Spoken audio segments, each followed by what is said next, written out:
Bonjour à tous, bienvenue sur le podcast Culture Guitare. Le podcast où on parle musique, pédagogie, passion et guitare. Animé par deux passionnés, Cyril Michaud et moi-même, Sébastien Zunino.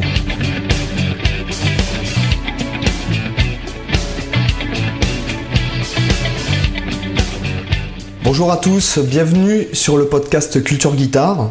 Cyril, comment ça va aujourd'hui ? Pleine forme, et toi ? Ah, super. Et nous avons l'honneur aujourd'hui de recevoir notre premier invité du podcast. J'ai nommé Romain Morlot. Alors Romain, c'est moi qui suis honoré, donc merci beaucoup de m'accueillir les gars. Ça va au top, je suis un peu crevé parce qu'en ce moment c'est les travaux à la maison, mais je suis au taquet. Ah bah de toute façon, quand on bosse dans ce milieu-là, on est toujours au taquet ou on n'est pas. Exactement. Voilà. Donc pour ceux, ça m'étonnerait que nos auditeurs ne sachent pas qui est Romain Morlot, donc qui est l'écrivain, on pourrait dire comme ça, ou l'auteur du Guitar Cookbook. Ouais, voilà. l'auteur, l'écrivain, ça fait un petit peu, voilà, c'est un petit peu too much, quoi. Un peu plus, ça fait romantique. Je suis pas Voltaire, quoi. Tu vois, il y a un moment, détendons-nous, quoi. Ouais. Donc, Romain, je te laisse un petit peu te présenter. Écoute, déjà merci de me recevoir parce que ça me fait super plaisir. Je suis vachement touché d'être le premier invité. Je suis un peu, alors si on va parler du milieu musical dans Culture Guitare, je suis un petit peu l'arnaque du milieu, à savoir que je ne suis de métier, je suis pas musicien et je ne suis pas guitariste non plus de métier. Je suis guitariste de passion, tu vois, mais pas de métier. Et pour le faire rapidement, pour ceux qui me connaissent pas, parce qu'il en reste quand même beaucoup, hein, je pense que sur 7 milliards qu'on est, il y en a un paquet qui me connaissent pas. Je suis autodidacte, passionné de guitare, et je me suis créé une méthode pour pouvoir apprendre seul et continuer à mon chemin de guitariste, quoi. Donc une anti-sèche qui s'appelle le Guitar Cookbook, dont je fais la promo sur les réseaux sociaux et entre autres sur YouTube. Et ma chaîne YouTube commence à avoir pas mal d'abonnés maintenant. Et voilà, du coup, je me suis créé une petite équipe de gens qui me suivent et qui s'intéressent à ce que je fais. Et doucement, mon Guitar Cookbook a commencé à prendre un peu de crédibilité. J'ai commencé à avoir des retours un peu intéressants et positifs de la part de gens un peu plus respectables que moi d'un point de vue musical, quoi. Et voilà. Et donc depuis quelques années, je travaillais en double. J'étais à la fois salarié et auteur à mi-temps, parce que j'étais salarié. Je vous la fais en longueur, comme ça on va voir tout. Si des fois je suis trop long, n'hésite pas. Grosso modo, j'étais salarié dans la com. J'étais chargé de communication dans une boîte pas trop rigolote, quoi. Et j'ai choisi de donner une chance à mon bouquin qui marchait doucement, en prenant un temps partiel pour création d'entreprise. Donc j'étais à mi-temps salarié, donc je touchais plus que la moitié de mon salaire d'avant. Et il a fallu combler ma perte de salaire avec les ventes du bouquin. Et donc j'ai fait ça pendant quelques années, jusqu'à janvier de cette année. Et la grosse news de cette année, c'est que maintenant je suis à temps plein pour mon travail d'éditeur. Donc je suis maintenant éditeur indépendant à travers mon bouquin, quoi. Et donc j'ai ouvert Morlot Édition, ma boîte d'édition. Super. Et voilà. Et on peut le dire aussi, tu proposes aussi d'autres produits que le cookbook, mais non. Donc, alors le vaisseau mère, c'est le Guitar Cookbook, donc c'est ce qui est le plus connu aussi bien en France qu'un peu à l'étranger maintenant aussi, parce que je l'ai rédigé en français et en anglais. Donc c'est ça qui fait le gros si on parle d'argent, c'est ça qui fait le gros du chiffre d'affaires. Maintenant je propose des posters aussi, pareil en mode anti-sèche, quelque chose d'un peu joli et d'intéressant pour les guitaristes. Donc c'est orienté guitariste, hein. Moi je suis guitariste de passion. Donc je propose des posters pour aider les gens ou à travailler leur gamme, mais surtout à pouvoir créer de la musique, en fait. Ça, c'est des anti-sèches un peu, je sais pas à quel point on peut parler technique, mais c'est des anti-sèches qui représentent les harmonisations d'une gamme, donc avec lesquelles tu as tous les accords magiques, avec lesquels tu peux composer facilement de la zik, quoi. Donc là, quelqu'un qui serait débutant et puis qui achèterait le poster, le Songwriting Mystic Board, c'est un peu un truc de façon Ouija, tu sais. Oui.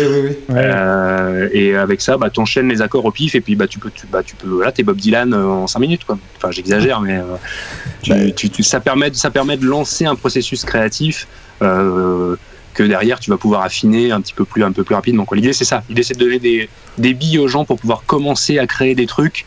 Et une fois qu'ils seront lancés, ils se débrouilleront eux-mêmes pour pouvoir affiner, quoi.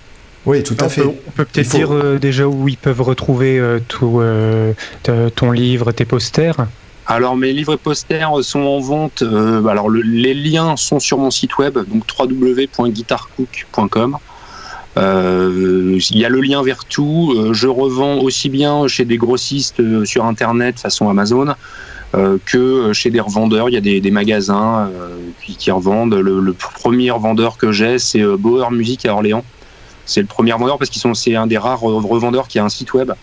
Et du coup, tous les gens qui veulent pas acheter chez Amazon, parce qu'Amazon c'est méchant, c'est le démon, et je comprends qu'il y a des gens qui veulent pas acheter chez eux, se tournent vers Bauer Music, qui eux expédient partout. Voilà, j'ai des revendeurs en Suisse, j'ai des revendeurs en Belgique, j'ai des revendeurs un peu partout en France aussi. La liste est sur le site, donc www.guitarcook.com. De toute façon, vous aurez tous les liens dans la description de ce podcast et sur les sites, sur nos sites respectifs, pour qu'on puisse lier tout ça. Moi j'ai envie de rebondir sur les accords magiques, c'est-à-dire que en fait t'as tout à fait raison de faire ça, parce qu'en vérité les progressions d'accords qui marchent, que tu retrouves dans tous les tubes que tu entendras à la radio, qui est pas forcément même de la musique où il y a de la guitare ou de la musique même instrumentale, c'est les progressions d'accords qu'on trouvait chez Jean-Sébastien Bach aussi. Donc en fait le format, enfin de la musique n'a pas réellement, on va dire, en tout cas dans ce sens-là, n'a pas vraiment changé. C'est le format qui a évolué en fait. Oui, c'est le contexte et c'est la façon aussi de mettre en œuvre les choses, de réarranger les choses. Et effectivement, moi, j'ai vu ce que tu proposais. Alors, je sais que Sébastien et toi, vous vous connaissez. Moi, je te connaissais assez peu. En fait, j'avais entendu parler de ton Guitar Cookbook dans le vlog de Sébastien il y a pas mal de temps, quand il l'avait présenté.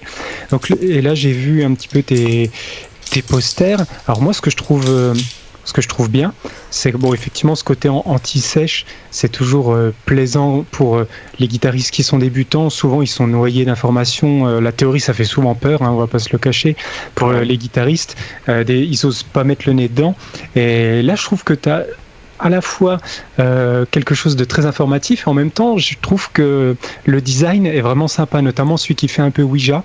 Je pense que c'est quelque chose que tu peux à la fois accrocher chez toi et qui fait une belle décoration, et en même temps être utile. Et je trouve que c'est important aussi, mine de rien, cet aspect-là. Et je trouve que, en tout cas, j'ai regardé aussi un petit peu ce que tu proposais sur ta chaîne par rapport au Guitar Cookbook, toi, les exemples que tu donnais, et je trouve qu'il y avait ce côté tout de suite de vulgarisation assez bien faite pour ceux qui vraiment ne connaissent pas. Et du coup, les concepts qui peuvent parfois être vraiment obscurs, je pense que tu réussis à donner ces clés assez facilement. Et du coup, je trouvais ça vraiment bien fichu. Ah, merci. Moi, c'est pour ça que tout à l'heure, tu parlais d'avoir le sentiment d'être un peu l'arnaque comme ça, mais en fait, moi, je trouve pas, parce que personnellement non plus. Moi, je suis très relatif sur l'histoire d'être du fait que d'être musicien de métier, ça te donne une plus-value par rapport à d'autres. Je suis pas forcément convaincu de ça, parce que tu as parfois des amateurs éclairés qui vont être bien plus costauds que des musiciens dont c'est le métier, tu vois. Ouais, alors moi je vous ai annoncé ça comme ça parce que c'est un truc que on en reviendra peut-être après, mais enfin on peut aborder le sujet maintenant. C'est un peu de la psychologie de à pas cher, tu sais. Le truc c'est que étant autodidacte, moi j'ai pris des cours de guitare, j'en ai pris 3 dans ma vie. Le tout premier c'était quand j'ai pris ma gratte, la première fois que j'ai tenu ma gratte, c'est mon frangin qui me l'a donné. Pour me montrer 3 fois rien, c'est la pentatonique et puis 2 accords, quoi. Ouais. Et c'est né que l'an dernier, donc ça faisait 20 ans quelque chose que je jouais de la gratte en autodidacte, que j'ai repris un cours, et là pour le coup c'était avec 2 monstres, c'était avec Steve Stein et puis Mika Tuska, Mr. Fastfinger. Je sais pas si vous avez déjà entendu parler. Oui. Donc Steve Stein, c'est un youtubeur américain que j'ai eu la chance de croiser en Allemagne. Et on était là avec Mika Tuska, donc Mr. Fastfinger, et pour tourner une petite vidéo, j'ai pris un cours avec les deux en même temps. Et au final, je me suis retrouvé très à l'aise en fait pour quelqu'un qui avait jamais pris de cours. Et donc voilà. Et le fait d'être autodidacte et de ne jamais avoir pris de cours, j'ai jamais eu de point de référence, tu vois. J'ai jamais eu quelqu'un qui m'a dit t'es bon ou t'es pas bon, ou là ce que tu dis c'est vrai, ou là ce que tu dis c'est pas vrai, quoi.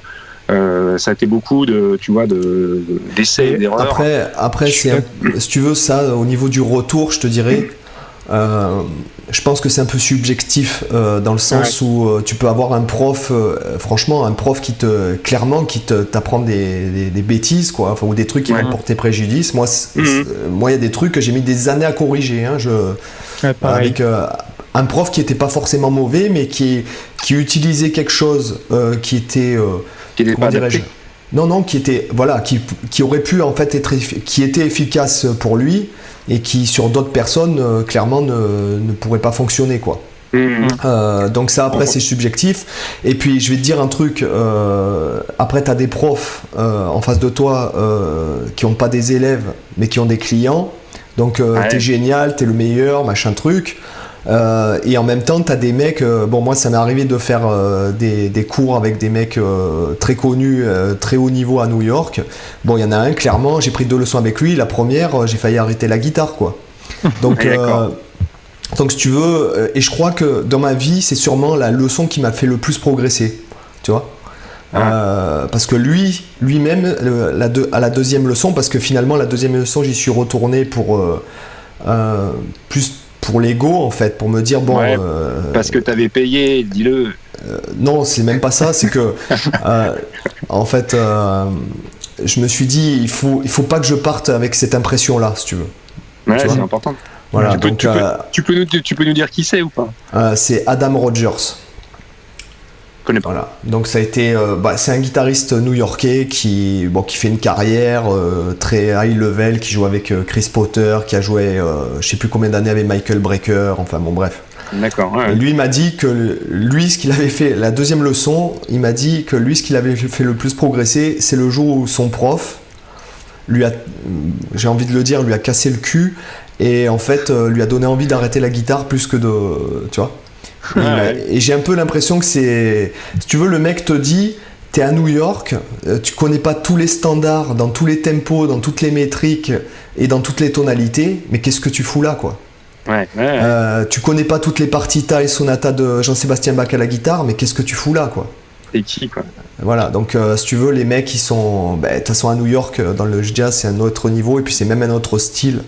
Donc après ça c'est subjectif, quoi, hein, tu peux après ce que tu vois l'exigence sur des musiciens dans certains coins, c'est quelque chose qui est à la fois qui est normal, parce que quelque part, alors je suis pas musicien, du coup je suis pas musicien pro, mais toi tu vas pouvoir me dire si c'est un peu le cas. Mine de rien, même si c'est très sympa, que c'est merveilleux, c'est un peu la compète quand même, quoi. Parce que celui qui va avoir le gig, il va le prendre à quelqu'un d'autre, quoi. Après je serais mitigé là-dessus. Parce qu'effectivement, et après je pense que chaque région, en fait chaque pays même a un peu sa mentalité sur le sujet. Par exemple, je sais qu'à New York, les mecs, si tu veux, même je vois l'esprit américain, c'est différent. Et moi j'essaye plutôt de me baser sur l'esprit américain. La preuve en est ce podcast, hein, où tu es le premier invité là d'une longue liste. Je pense qu'on grossira mieux ensemble. Que chacun dans son coin. On progressera mieux ensemble. On générera plus de personnes qui s'intéressent à la guitare sur Internet, puisque finalement c'est plus ou moins le sujet du podcast. C'est-à-dire le fait d'apprendre en différé, si tu veux, en étant sur Internet avec des profs qui peuvent se trouver à des milliers de kilomètres, etc. etc. Hein, c'est ça. Complètement. Et je pense c'est comme ça que ça marche maintenant. Enfin, je pense qu'il faut être réaliste aussi. Hein. Oui, c'est ça aussi. Le temps d'avant, il est en train de couler. Enfin, là, on l'a vu avec le Covid, qui a mis tout le monde un peu sur les genoux. Oui, ça accentue encore les choses. Je veux dire, quand tu es prof de guitare et que tu ne fais des cours que chez toi, dans ton petit studio, avec uniquement les étudiants qui a à 50 bornes autour de chez toi et qui font le déplacement jusque chez toi, il suffit de pas grand chose pour que tout se casse la gueule, quoi. Oui. Voilà, ça c'était le prof du 20e siècle, aujourd'hui on est dans le 21e siècle. Ceci dit, moi étant quand même sur pas mal de trucs différents, parce que je propose pas que des formations, je fais d'autres choses. Et de ce que j'observe par rapport à ce que j'apprends aussi, parce que je me forme aussi dans d'autres domaines, on va dire. Bien sûr. Je pense qu'à un moment donné, quand je vais au restaurant et qu'autour de moi j'ai 80 personnes qui ont tous le nez dans leur putain de portable, je pense qu'à un moment donné les gens vont en revenir. Voilà. T'as qu'à voir que les gens de notre génération sont sur Facebook, et sont beaucoup sur Facebook. Par exemple, j'ai vu mes neveux la semaine dernière, qui ont dans les 14-15 ans. Facebook, TikTok, ils ont même pas de compte, quoi. Ils s'en foutent. C'est un réseau de vieux. Ils sont sur Snapchat. Tu comprends ? Et je pense que petit à petit, les enfants qui vont, eux, parce que moi, mes enfants, j'aime pas qu'ils prennent le téléphone, mais ils ont des tablettes et des trucs, parce que je me dis que de toute façon c'est leur avenir et qu'ils vont travailler là-dessus. C'est le monde dans lequel ils vivent. Voilà, je le diabolise pas. Non, je pense qu'à un moment donné, eux, quand auront 20-30 ans, etc., ils en auront marre de ça. Ils voudront du présentiel. Oh, vous vous rendez compte, on va à une soirée avec des gens. Ah, peut-être, ouais. Ah, tu te rends compte, on va se voir en vrai. Encore une fois, ce sera la façon dont ce sera, la façon dont ce sera présenté, un peu la façon dont ce sera brandé, quoi. Moi, je quitte le monde de l'entreprise depuis janvier. Il y avait des concepts qui étaient un petit peu hallucinants, quoi. Tu vois, on disait les mecs, ça nous faisait marrer avec ma collègue d'avoir l'œil là-dessus. Mais les concepts de coworking, tu vois, plutôt que de faire une réunion assise autour d'une chaise, enfin autour d'une table, on va faire un tour tous ensemble. Donc les mecs, ils ont brandé la balade, quoi. Oui, non, mais c'est vrai. Ouais. Et ça stimule le fait de marcher et de faire une activité physique. Mais non, c'est très bien. Mais le truc, c'est que derrière, on te vend ça comme un concept, quoi. Tu vois, le coworking, quoi. Ouais, tu vas marcher, quoi. Enfin, il y a un monde, détends-toi, quoi. Voilà. S'il faut donner un nom en anglais juste parce que on va faire ça pendant les heures de bureau et qu'il faut justifier ça auprès du patron, ok. Mais sinon, tu vas juste faire un tour, quoi. Donc, c'est juste de l'emballage marketing, quoi. C'est ça. Mais je pense que ce que tu dis, tu vois, sur la génération et les générations à venir qui vont avoir envie de présentiel, moi, je reste persuadé que ça reste quand même très humain, quoi. C'est un truc. Moi, le tout numérique est très très efficace d'un point de vue. Comment dire, business, chiffre d'affaires, business, rencontrer des gens, mettre les gens en contact et tout. Enfin, je veux dire, nous, on s'est rencontrés sur Internet, donc c'est la preuve. L'Internet, c'est un outil merveilleux. Maintenant, moi, cette semaine, là, demain, je pars, c'est enfin mes vacances. Le téléphone, l'ordinateur et tout, ça va rester enfermé. Et puis, je vais parler aux serveurs, aux gens à côté de moi, sur la serviette d'à côté de la piscine, tu vois. On va essayer de faire dans le vrai, quoi. Et d'avoir des vrais contacts avec des vrais gens, parce qu'il arrive un moment, enfin voilà. Internet, c'est merveilleux, comme je le disais. D'un autre côté, c'est aussi... moi je vois ça un peu comme un truc à double tranchant, tu vois, c'est génial, mais en même temps tu l'as toujours un peu sur l'épaule, il y a toujours une petite notification qui tombe dans ton téléphone pour te rappeler que ça plaît à l'un mais ça plaît pas à l'autre, et tu te réveilles le matin, tu allumes ton téléphone et puis tout de suite tu as tu vois, le commentaire de je sais pas quoi 92 qui dit que ta vidéo c'est de la merde, et tu vois, après, c'est merveilleux, super sollicité, quoi. Après, moi je vais être franc avec toi, personnellement je ne tiens. Alors, j'ai réussi parce que moi, on va dire que j'ai quand même été très actif sur les plateformes depuis 2016 en vérité. Et ça, j'ai arrêté de me prendre la tête pour ça. Si tu veux, c'est-à-dire le bon commentaire. Non mais moi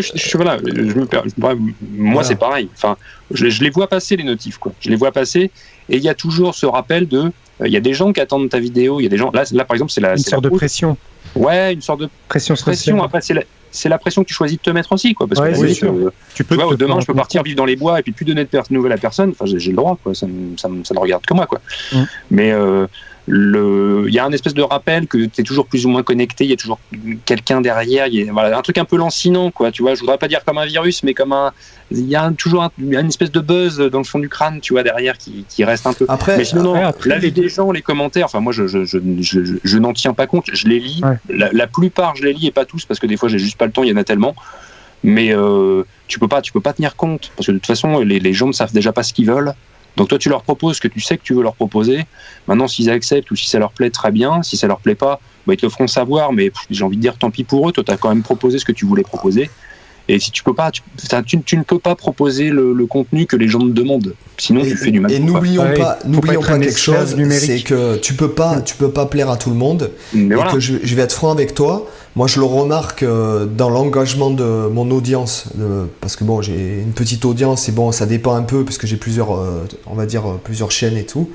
Dans ce qui est des Français, je parle. Je remarque que les vidéos qui suscitent le plus d'intérêt au niveau de ce que je propose d'un point de vue pédagogique, parce qu'encore une fois, la pédagogie, il n'existe pas une règle absolue. La Bien sûr. pédagogie, ça s'adapte à chaque être humain, selon son vécu, selon Bien sûr. sa façon de penser et tout. Ce qui suscite le plus d'énervement de la part on va dire des gens qui aiment pas ça, ce que je propose, en même temps, ça suscite le plus gros intérêt chez ceux qui me suivent. Ouais, c'est toujours comme ça, c'est logique. Voilà, c'est logique. Donc après, moi, je vais être franc avec toi. Ce qui est bon, déjà ma chaîne principale, elle fait très peu d'audience en France par rapport au nombre de vues qu'il y a.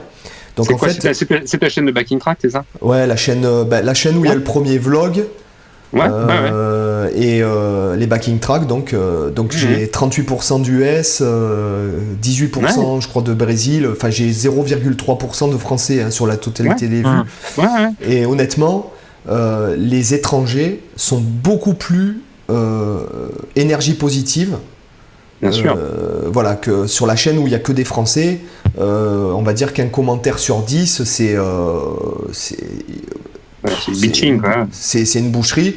Et honnêtement, quand je reçois ce genre de commentaires, aujourd'hui, ça me fait sourire. Voilà. Ah oui, moi aussi. Voilà, ça me fait plus comme avant. Des fois, tu te remets en question, tu dis putain, mais attends, qu'est-ce que j'ai fait? Mais qu'est-ce que j'ai mal fait? Tu regardes ta vidéo, tu dis mais qu'est-ce que j'ai dit? Est-ce que j'ai insulté un peuple? Est-ce que j'ai été raciste? Voilà. Est-ce que j'ai sorti une blague? Voilà, enfin, tu vois, qu'est-ce que je pourrais refaire différemment pour la prochaine et tout.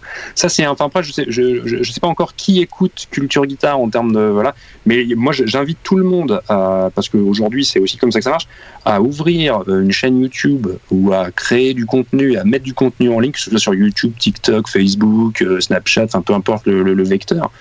Mais il faut savoir que les premiers tours, au début, quand t'as pas l'habitude de mettre du contenu en ligne, les premiers tours te touchent vraiment, quoi. C'est-à-dire que le positif, tu dis bah c'est cool, je suis youtubeur, je suis une star, on m'aime. Et les premiers mecs, les premiers trolls ou les premières critiques construites, hein, tu vois, la critique constructive, hein, mais qui serait acerbe, ça te touche vraiment et ça peut arriver à te blesser en vrai, quoi. Moi au début c'est pareil, j'avais pas le recul nécessaire pour pouvoir prendre le recul là-dessus, quoi. Et du coup, les premières critiques agressives, des fois gratuites, parce que tu sais pas vraiment qui y a derrière ce genre de truc, quoi. Je veux dire, c'est Michel72 qui t'a laissé un message pour te dire trop de la merde. Et ça, tu vois, ça te touche, tu te remets en question et tout, quoi. Et avec le temps, au final, tu finis par prendre de la distance, quoi. Et puis ces gens-là, enfin moi j'ai plus de bienveillance pour eux qu'autre chose. À savoir que si les mecs... Exactement. Et là, je crois que tu viens de donner de la clé, mais de tout par rapport à la vie en général. C'est-à-dire que finalement, si tu souhaites à celui qui te veut du mal, du bien, mais ouais. Tu te guéris. Alors que si tu lui veux du mal, tu t'empoisonnes toi-même. Et finalement, il a gagné. Ouais, tu restes dans une énergie négative, pas constructive. D'ailleurs, pour ceux que ça intéresse, dans l'audience, une référence qui est hors contexte totalement de la musique, mais lisez Avaler le crapaud. Voilà. Je vous le dis parce que moi je peux le dire, finalement je joue la transparente. Moi je me suis séparé il y a 4 mois, je vais divorcer. C'est le livre qui m'a sauvé, franchement. Avaler le crapaud. Voilà. Donc le truc c'est que je vous le conseille à tout le monde, même c'est un truc qui t'aide vraiment dans ta vie de tous les jours, quoi. Alors si on est, je me permets, enfin voilà, je sais pas trop comment tu vas orienter l'interview. Bon, si on est dans les bouquins, moi j'ai un bouquin qui m'a fait changer de vie, quoi. Moi il y a quelques années, je vous passe l'historique, mais grosse dépression, quoi. Je me suis retrouvé perdu dans un Virgin Megastore, perdu au rayon livres développement personnel. Donc tu vois le mec au bout de sa vie, quoi. Et je suis tombé sur un bouquin de Suzanne Jeffers qui s'appelle Trembler mais oser.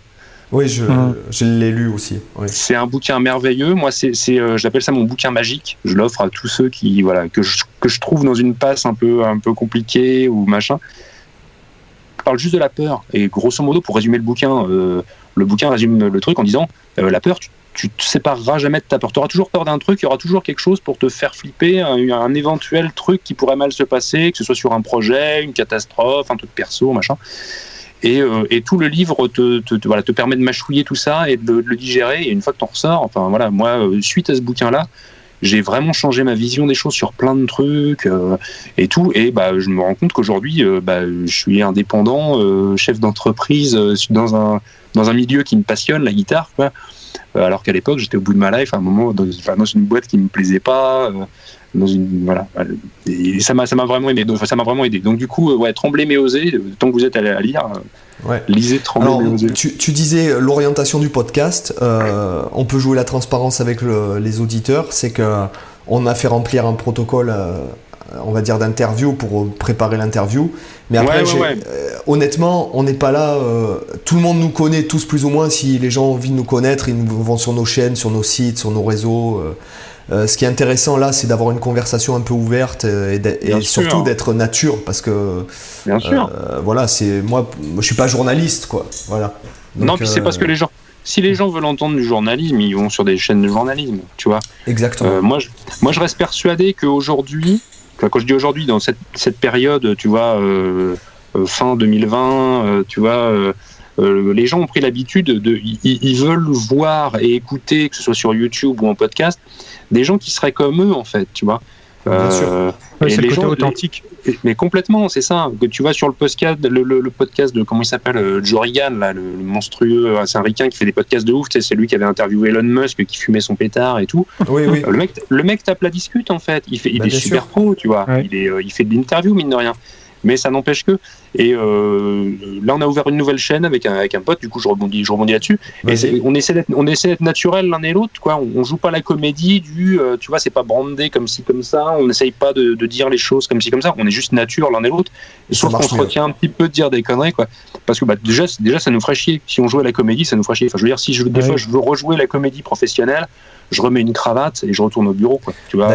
D'ailleurs, honnêtement, puisqu'on est tous les trois, youtubeurs, j'aime pas ce terme parce que dans le langage, on va dire, des gens, youtubeur, c'est quelque chose d'un peu péjoratif. Moi, je préfère créateur de contenu. Voilà. De toute façon, vous le remarquez tous les deux, c'est que si t'es pas naturel et que tu proposes pas quelque chose qui te ressemble et que tu te dis je veux faire de la vue, ça ne marche pas. Oui, ça se remarque quand c'est faux de toute façon. Et quand c'est pas dans ton énergie, tout simplement. Tu vois, c'est ça qui est marrant. Moi, je rebondis sur ce que disait Romain tout à l'heure. Là, on parlait de l'idée de proximité. Les gens recherchent quelque chose d'authentique, de proche. Et c'est assez marrant parce que vu qu'on est de plus en plus dans ce côté virtuel, finalement, les gens vont rechercher dans le virtuel ce qu'ils ont en physique. Ils recherchent ce côté proximité avec les gens, mais au niveau virtuel. Donc, finalement, on a un peu les deux mondes qui convergent l'un vers l'autre. Et c'est pour ça que finalement, moi, je trouve que les deux sont intéressants. Il n'y a pas forcément d'opposition à faire ou l'un qui est meilleur que l'autre.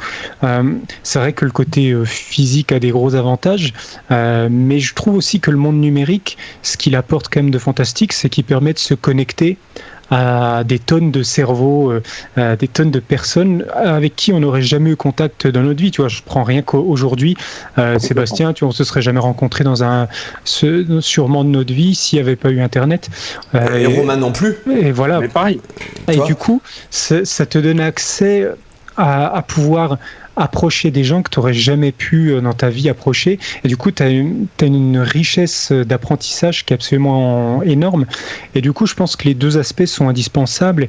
Je suis d'accord qu'il peut y avoir des phases d'évolution, des gens qui vont vouloir revenir temporairement vers plus de contact physique, etc. Mais les deux mondes convergent en permanence. Il n'y aura pas, à mon avis, un qui va écraser l'autre.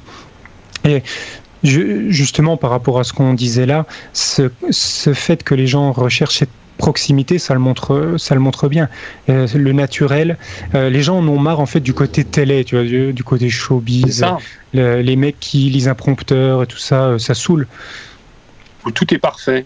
Voilà. Parfait, et au final, c'est complètement chiant. Non, mais on est là-dessus. Moi, je reviens sur ce que tu dis. Je suis complètement d'accord avec ce que tu dis. Je pense que les gens ils cherchent du contact. Après, le contact sera physique, comme disait Seb, parce que les gens ont envie de contact physique.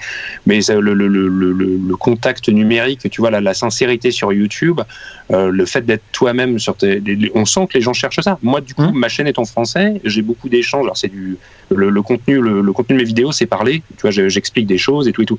Du coup, c'est comme si je parlais aux gens. Je parle à la caméra de face, quoi.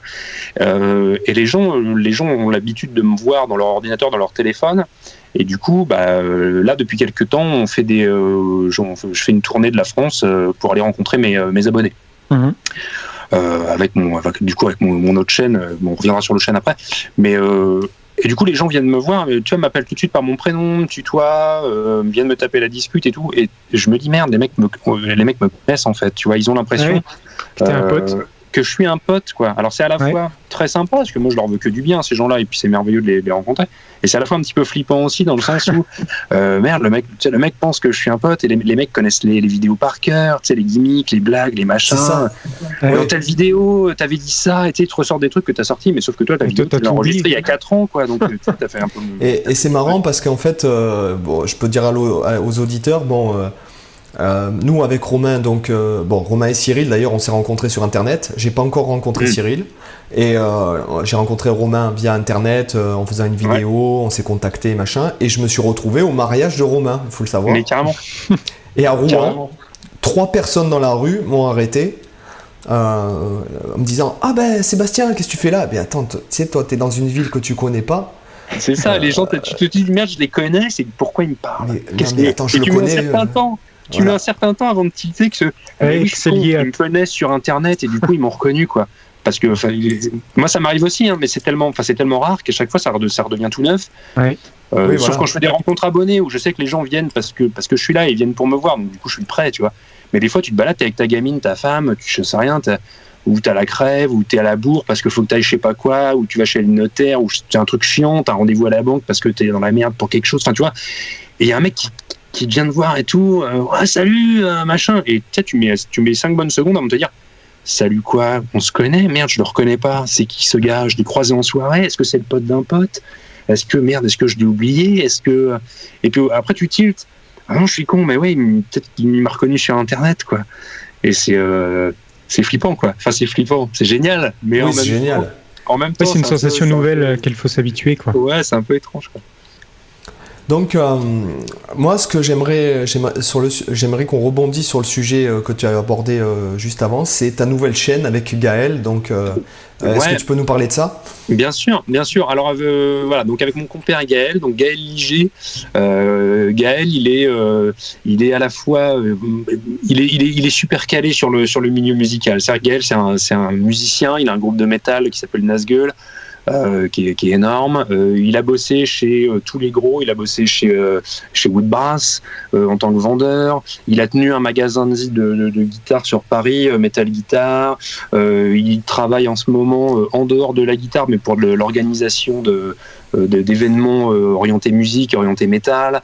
Donc il a un CV vachement large et c'est un peu une pointure. En termes de matos, c'est une pointure, quoi. Et l'idée c'est que moi, vu que j'y connais pas grand chose en matos et que ça passionne beaucoup de guitaristes, on s'est dit tous les deux, est-ce qu'on lancerait pas une chaîne où on parlerait de matos? Donc l'idée c'est juste on est tous les deux dans la pièce, on découvre une pédale, une guitare, un ampli, un machin, et on partage avec les gens qui nous suivent qu'est-ce qu'on en pense, comment ça marche, voilà, avec nos qualités, nos défauts. C'est-à-dire que moi je fais un peu le mauvais flic qui n'y connaît rien et qui pose des questions.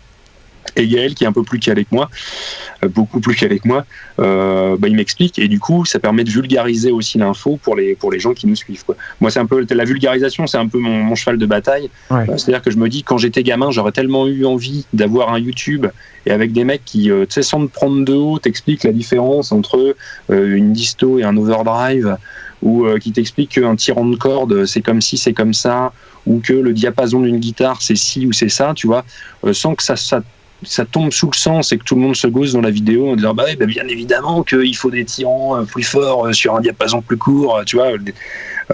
Donc l'idée c'est ça, c'est d'amener ça à tout le monde. Et du coup l'idée c'est là pour l'instant la première étape c'est de se créer une audience. Donc on est en train de créer l'audience. Donc depuis mars quelque chose, on est bientôt à 10 000 abonnés, donc on est ravis. Ça augmente doucement. Ça augmente doucement, ça augmente plutôt très vite par rapport à l'expérience de YouTube. Alors, je peux dire aux auditeurs, moi je trouve que, puisque je m'y connais un petit peu en YouTube, de l'autre côté on va dire, la chaîne avance très très vite. Voilà. Et d'ailleurs c'est la magie, excuse-moi, c'est un peu la magie du mastermind, le fait d'être deux. Voilà, tu splits les audiences. Non, pardon, tu fusionnes les audiences, et puis il y a un côté, moi je le vois, parce que je bosse beaucoup tout seul, c'est vrai qu'avec Cyril, quand on bosse sur le podcast ou quoi, de suite, c'est beaucoup plus... c'est beaucoup plus confortable. Voilà, c'est ça. Tu rebondis sur les idées de l'autre, tout va plus vite. Complètement. Il y a un côté brainstorming qui est beaucoup plus facile. Là, avec Gaël, par exemple, on se partage le truc. Donc Gaël, lui, qui a tous les contacts auprès des industriels et des artisans et tout. Donc lui va à la chasse au matos. Donc il contacte des artisans. Alors on travaille aussi bien avec des gros. Là, les derniers en date, on a bossé avec Ernie Ball, qui nous ont envoyé des pédales des pédales qu'on a testées en vidéo. Mais on travaille aussi avec des petits artisans. On a travaillé avec Little Wings, c'est une boîte d'un luthier français. On a travaillé avec Benoît Gilbert, pareil, c'est un luthier français. C'est je le connais. Ils font des trucs très très bien. Et donc Gaël, va à la chasse au matos. D'ailleurs, pour Benoît, tu peux nous donner le nom de sa marque, donc c'est BG Guitars. BG Guitars, et le nom de son modèle. Moi, le modèle que j'ai essayé, c'est la Soul Eater. Ouais, c'est ça. C'est ça. Il y a d'autres modèles. Mais on en a testé une justement là récemment. Il fait un travail de folie. Benoît, je trouve qu'il est trop modeste et trop discret par rapport à ce qu'il fait. Mais bon, après c'est très sympa surtout. Chacun voit comme il peut. Donc Gaël, lui, va à la chasse au matos, fait expédier par les marques le matos à la maison. On se retrouve une fois tous les 2 mois avec Gaël, et on se fait un week-end de malade dans lequel on tourne un maximum de vidéos. Donc là, le dernier week-end qu'on a passé ensemble, alors on a fait des vidéos longues, à savoir 20 minutes, une demi-heure. On en a fait, je sais pas, peut-être 8 ou 10, et des vidéos très courtes, des vidéos de 2 minutes, quelque chose comme ça. On a fait, je sais plus, mais en tout, on était à 42 vidéos sur un week-end.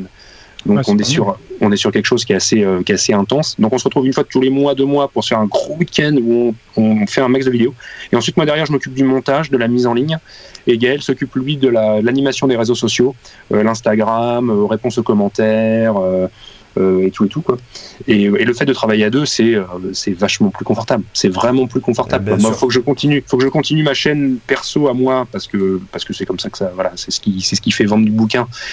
Mais là, c'était la pause cet été, parce que travailler tout seul, c'est bien, mais je me rends compte, tu vois, avec Gaël, c'est beaucoup plus facile, quoi. Là, le défi avec le défi avec cette chaîne qui s'appelle Le Son dans les doigts. Le son, c'est dans les doigts. LSD. Vous avez tous les liens en description, bien sûr. Ouais. L'idée, c'était, le défi, c'était, moi j'ai dit à Gaël, je fais OK, on lance une chaîne YouTube, mais maintenant que je sais comment fonctionne YouTube, je lui ai dit, on fait pas ça à moitié. Donc si on le fait bien, et on fait au moins une vidéo par semaine pendant au moins 1 an. Donc on fait au moins 52 vidéos, une par semaine, pour voir comment l'audience fonctionne. Parce que sur YouTube, pour les gens qui savent pas, la régularité de post plaît beaucoup à l'algorithme, et si tu viens toutes les semaines à la même heure, doucement on te propose un peu plus, quoi. Et l'algorithme te permet de te faire découvrir par des gens, quoi. Donc l'idée c'était ça, c'était au moins 52 vidéos, donc au moins 1 an, et on voit au bout d'1 an ce que ça dit, quoi. Et du coup, vous avez évolué un peu votre format, non, en cours de route, parce que dans vos premières vidéos, vous étiez plus parti sur des longs formats qui faisaient plus d'1 heure. Et là, dans les plus récentes, c'est plus condensé sur, on va dire, 15-20 minutes. Alors on est sur, il y a différents trucs. Au final, les tests de matos, on a toujours été sur 1 quart d'heure, 20 minutes, une demi-heure, en fonction de comment ça s'organise. Les vidéos très longues qu'on a fait, c'était pendant le confinement. Pendant le confinement, on pouvait pas se voir. Et du coup, on faisait via Skype, via Facebook, je sais pas quoi là. Et du coup, on faisait des foires aux questions. Et il y avait plein de questions. Et puis, comme des blaireaux, on les découpait pas, tu vois. Donc, on prenait toutes les questions qu'on avait, enfin au moins une bonne partie des questions qu'on avait. Et on faisait des vidéos. On a fait des vidéos qu'on fait, je sais pas, 1h, 1h20. Donc, c'est un format qui est complètement démesuré pour du YouTube. Mais bizarrement, ça plaît parce qu'il y a un côté podcast. Il y a pas mal de gens qui aiment les longues durées. Voilà, il y a plein de gens. Moi, j'en fais partie. Voilà, moi il y a plein de gens qui me disaient, on a eu des messages de gens qui étaient genre commerciaux ou routiers. Moi je fouille YouTube sur mon téléphone juste avec le son, et puis je vous écoute pendant que je roule, quoi. Et je me suis dit ouais, mais complètement, quoi. Puis c'est là que j'ai un peu tilté du fait que, alors il faudrait que je le fasse, mais qu'il faut être partout, quoi. Tu vois, le format bouquin pour les gens qui aiment les bouquins, le format vidéo pour ceux qui aiment les vidéos, le format podcast pour ceux qui ont les mains prises et qui peuvent pas forcément regarder un écran. Bien sûr. Faudrait être partout, quoi. Bien sûr. C'est pourquoi on est là. Ouais, exactement. Mais outre ça, il faut dire qu'il y a un réel plaisir. Par exemple, c'est bien qu'on parle en fait, puisqu'on est des créateurs, tout ça, comme ça permet aux gens de voir un peu l'envers du décor, si je me permets. c'est le fait est que là, par exemple, il y a un réel plaisir à discuter de ça.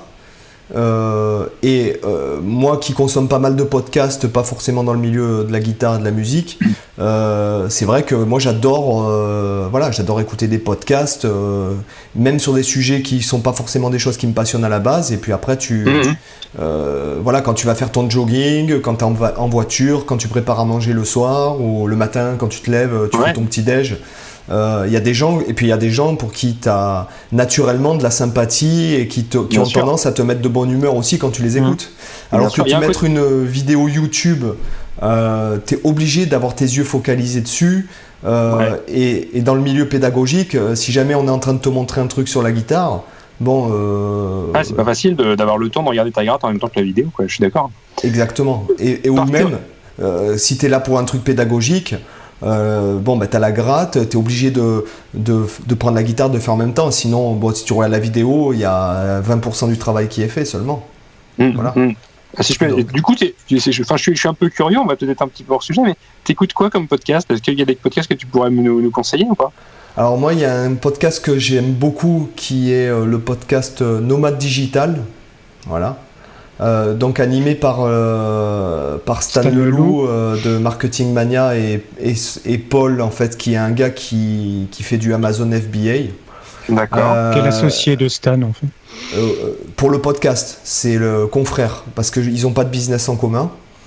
Voilà, donc ça c'est un podcast que j'aime beaucoup, et puis j'aime beaucoup réécouter. Il y a des anecdotes, ils parlent des pays dans lesquels ils ont vécu, ils parlent aussi de business, de productivité, tout ça, donc c'est vachement inspirant. J'aime beaucoup donc le podcast de Pierre Journel, qui est avec beaucoup d'interviews et tout, donc il s'appelle je crois que c'est la chaîne Guitare le podcast. Qui est-ce que j'écoute encore? Alors j'écoute un truc de développement personnel animé par une femme qui s'appelle Bloom, je ne sais plus quoi. Voilà, après ça c'est du dev perso, tout ça. J'écoute le podcast de Gary Vaynerchuk aussi, parce que lui c'est le Alan Allsworth du réseau social. alors moi je me permets d'enfoncer le clou là-dessus, quoi. Si des fois nos auditeurs veulent développer un truc, que ce soit un petit truc ou un gros truc, c'est-à-dire juste faire marcher un groupe ou monter un business complètement et puis devenir les maîtres du monde, écouter les podcasts de Gary Vaynerchuk, je pense que c'est quelque chose c'est pas une perte de temps du tout.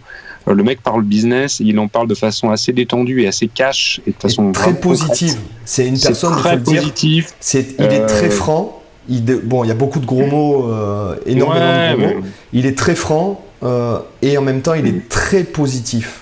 Et il est très efficace surtout. C'est-à-dire que moi, il y a beaucoup de concepts à lui que je mets en application régulièrement, très régulièrement, pour pas dire tous les jours. Et ça marche en vrai. Et c'est vraiment bien. Tu vois, ce qu'on disait tout à l'heure, le fait que tu reçois un commentaire négatif, avoir le recul nécessaire pour pouvoir être bienveillant avec le mec en disant, tu te rends compte si le mec, il a pris du temps sur sa vie perso pour dire que ta vidéo, c'était de la merde. C'est vraiment la sienne de vie, elle doit pas être marrante du tout, quoi, tu vois, pour que son échappatoire à sa vie à lui, ce soit de balancer de la haine sur la tienne, c'est que vraiment il doit être dans une position moins bonne que la tienne, quoi. Après, je rebondirai encore là-dessus pour ça, on va dire, c'est mon point de vue.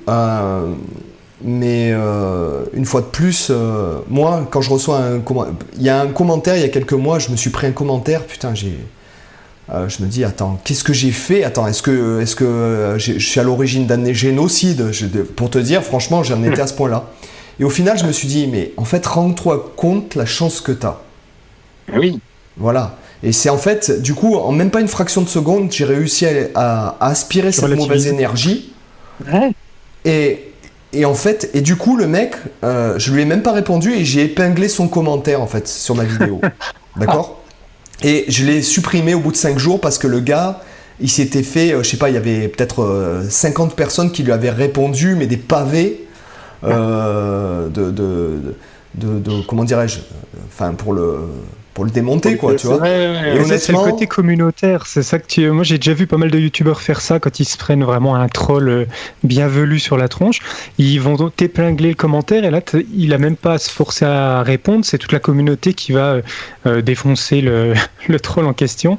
Et là c'est là où tu vois, en fait, où tu te rends compte de la puissance d'une communauté finalement, qui sont prêts à te défendre. Tu vois, ils t'ont jamais vu, hormis en vidéo, mais ils sont prêts à te défendre jusqu'au bout si t'as quelqu'un qui vient te critiquer, tu vois. Des fois, même que ça soit justifié ou pas. D'ailleurs, j'en parlais avec Arnaud, donc Néo Géo Fanatique. Il y a un truc, c'est que tu peux pas, à un moment donné, tu peux pas faire attention à ça. C'est donner trop d'importance à... Bien sûr. Le fait que tu lui donnes même 1 minute ou 2 ou 3 et de l'énergie pour réfléchir à quoi lui répondre, et patin et couffin, toi, l'énergie que tu perds, mieux vaut que tu la mettes à un mec. Moi, j'ai des gars qui me mettent des commentaires, mais je leur dis merci, quoi. Merci parce que tellement. En fait, le tout, c'est de changer son point de vue et de se dire, je vais me focaliser sur les gens qui sont vachement bienveillants, plutôt que me focaliser sur les sur les abrutis, quoi, parce que bon, comme tu dis, prendre le temps pour déverser de la haine, mais c'est que quelle vie il a le mec, c'est là que tu te dis mais j'ai de la chance, quoi. Voilà. C'est ça. Parce qu'après tu restes dans un cercle vicieux où t'as du coup les énergies négatives comme ça qui s'accumulent, t'es tout le temps dans du négatif et du coup toi-même au bout d'un moment t'es influencé négativement, alors que si tu restes tout le temps dans un mindset qui est plus positif et que tu t'entoures de gens positifs, tu vas que vers du positif. Complètement. Alors petit mode d'emploi à l'utilisation de nos auditeurs, si vous ouvrez une chaîne YouTube, les commentaires, enfin YouTube ou Facebook ou quoi, les commentaires, soit on a le temps de répondre à tous les commentaires et c'est merveilleux, mais au bout d'un certain temps, il faut être réaliste. Si on répond à tous les commentaires, on fait plus que ça de notre vie et du coup on fait plus de contenu, donc ça c'est pas possible. Après le problème c'est que l'audience, en fait la majorité de la partie des gens en fait ne sont pas conscients de ça. Moi par exemple, qui est pas une très grosse chaîne, hein, j'ai 60, je crois que j'ai dépassé 70 000 abonnés il y a pas longtemps là. Donc c'est juste pas plus du double que moi. Et non mais ça, mais ça c'est subjectif, c'est pas une grosse chaîne. On parle quand tu vois que PewDiePie, il a l'équivalent de la population française en abonnés. Bon, je veux dire c'est négligeable. Ce que je veux dire, c'est qu'ils se rendent pas compte que même mais en même temps c'est énorme aussi. En même temps, c'est énorme aussi. Excuse-moi, je te coupe, c'est parce que moi, je suis beaucoup dans cette réflexion-là, à me dire, en ce moment, j'ai 30 000 abonnés, un peu plus de 30 000 abonnés. Il y a des moments où ça évolue plus vite qu'à d'autres, et voilà, quand tu regardes, forcément, en tant que créateur de contenu, tu regardes un peu les chiffres et tu vois comment ça évolue. Et il y a des périodes où ça évolue moins vite qu'à d'autres. Du coup, tu te remets un peu en question, tu te dis ouais merde, tu te rends compte, c'est en train de se casser la gueule ou je sais pas quoi. 30 000 abonnés régulièrement, je me remets en tête, je me dis mais je remplis combien de zéniths avec ça, tu vois? C'est pas beaucoup comparé aux mecs qui en ont 150 000 et c'est encore moins comparé aux mecs qui en ont 300 000 et les millions et les très très gros youtubeurs comme tu disais. Mais d'un côté, c'est juste démesuré quoi. Tu vois, 31 000 trucs, je vais être franc avec toi. 30 fois mon lycée, tu vois. Donc c'est quand même aussi énorme, quoi, d'une certaine façon. Il faut remettre ça à l'échelle du monde de la guitare aussi. Après, je dois t'avouer que, bon, moi qui ai un peu d'expérience maintenant vis-à-vis un peu des stats et des différents, puisque bon, en fait, en vérité, j'ai 6 chaînes YouTube. Donc en vérité, je peux te dire que. Il ne dit pas tout. Pas tout. Il y a des trucs. Il y a des dossiers cachés. Ouais, j'ai pas mal de dossiers cachés et d'autres qui arrivent en plus. Et je dois vous dire que, par exemple, tu vois, il y a quelques semaines, tu as parlé de moi dans une vidéo, Romain. Ouais. Il faut savoir que j'ai eu 500 abonnés pratiquement d'un coup venant de ta chaîne, quoi, en gros. C'est cadeau. Et que tu m'as envoyé 500 personnes, mais pas des touristes, c'est-à-dire de l'audience qualifiée. On va dire que sur quelques semaines, je pense que les gens que tu m'as envoyés, ce sont 500 personnes, mais qui ont visionné peut-être, je sais pas moi, 100 vidéos, qui se sont entraînés à improviser sur 100 backing tracks. Ce sont des gars qui ont regardé les premiers épisodes du premier vlog de 2016. Ouais, de 2016. Et donc du coup, ça m'a fait du trafic sur le site, etc. Donc quelque part, j'ai envie de te dire que d'un point de vue créateur, il vaut mieux avoir une audience plus petite mais qualifiée, Sûr. Aussi, qui va être oui. active. Par exemple, ça m'est arrivé de parler avec des gros youtubeurs, notamment, je connais les plus gros youtubeurs guitare français au niveau du nombre d'abonnés. Ils me disaient, ouais, bon, moi j'ai 200 000 abonnés, mais ça me sert à rien. On est sur qui? Ouais. C'est qui? C'est Néo Si t'en as 10 000 Fanatique qui et puis regardent tes Florent vidéos. Garcia, c'est ça? Non, c'est pas Florence, j'en ai parlé avec Galago, avec Eric Legault, Ah oui. quoi. Parce qu'en fait, il voulait que je fasse une carte blanche, on s'est eu au téléphone, machin truc, et puis après, moi j'ai pas eu le temps, enfin. Et du coup, il me disait, ce que je lui dis, bon, 200 000 abonnés, c'est quand même une preuve sociale. Mais je savais ce qu'il me répondrait. Il me dit, ouais, mais le problème, c'est que moi, j'ai 200 000 abonnés et quand je sors une vidéo, j'ai pas les 200 000 qui arrivent. Parce qu'il y a beaucoup de comptes inactifs. Voilà.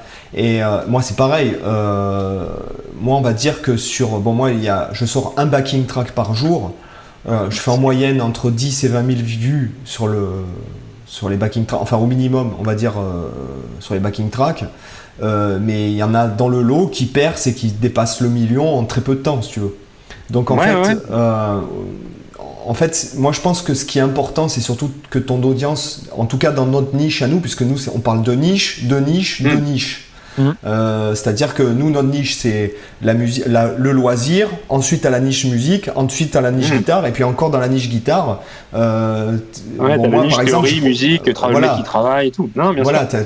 Moi, je propose pas du contenu, par exemple, de tutos ou de cover, de trucs comme ça. Donc en fait, moi, t'es encore dans des niches, et je pense que d'un point de vue, que ce soit enrichissement personnel, c'est-à-dire de la passion que tu mets dans ton contenu, etc. Le fait d'avoir une audience qualifiée, ça te permet de leur parler je te donne l'exemple, par exemple, si j'avais 200 000 abonnés qui sont en fait un gros nombre, mais qui sont des débutants, enfin des purs débutants, je vais parler, et que si j'ai envie, moi, un sujet qui m'intéresse, par exemple, c'est les modes ou les trucs un peu spéciaux ou les modes à transposition limitée de Messiaen. Un débutant, mais laisse tomber. J'ai dit. Tu le perds d'office. Mode transposition. Je parler de ça. Ah ouais, non, mais parce que ça me fascine. Ça me fascine au même titre que l'astronomie, l'astrophysique, que la théorie des cordes, que. Alors du coup, je reviens avant qu'on file sur les modes, si les fans de partir là-dessus. Le fait d'avoir une audience qui soit qualifiée, je pense que c'est ça. Arrive un moment, il faut savoir qu'est-ce que tu veux faire avec ta chaîne YouTube. Si ta chaîne YouTube, c'est uniquement pour ton ego de te dire je suis suivi par X milliers de personnes, les chiffres c'est suffisant. Moi, ma chaîne YouTube, en toute sincérité, je la fais parce que ça me passionne très bien, mais c'est le premier vecteur de communication pour faire la promotion de ce que je vends avec ma boîte d'édition. Oui, mais Romain, les gens, même si, moi, j'ai pas de tabou à ce sujet, à ce niveau-là, parce que on vit pas d'eau et d'eau fraîche, hein, on n'est pas. Bien sûr, bien sûr. Et c'est pour ça que même une petite audience, pour peu qu'elle soit qualifiée et qu'elle te soutienne dans le sens où elle est prête à t'acheter tes produits, elle est prête à suivre les formations que tu vends sur ton site web, elle est prête à regarder tes backing tracks parce que quelque part c'est comme ça que tu récupères de l'argent aussi à travers les streams et les machins.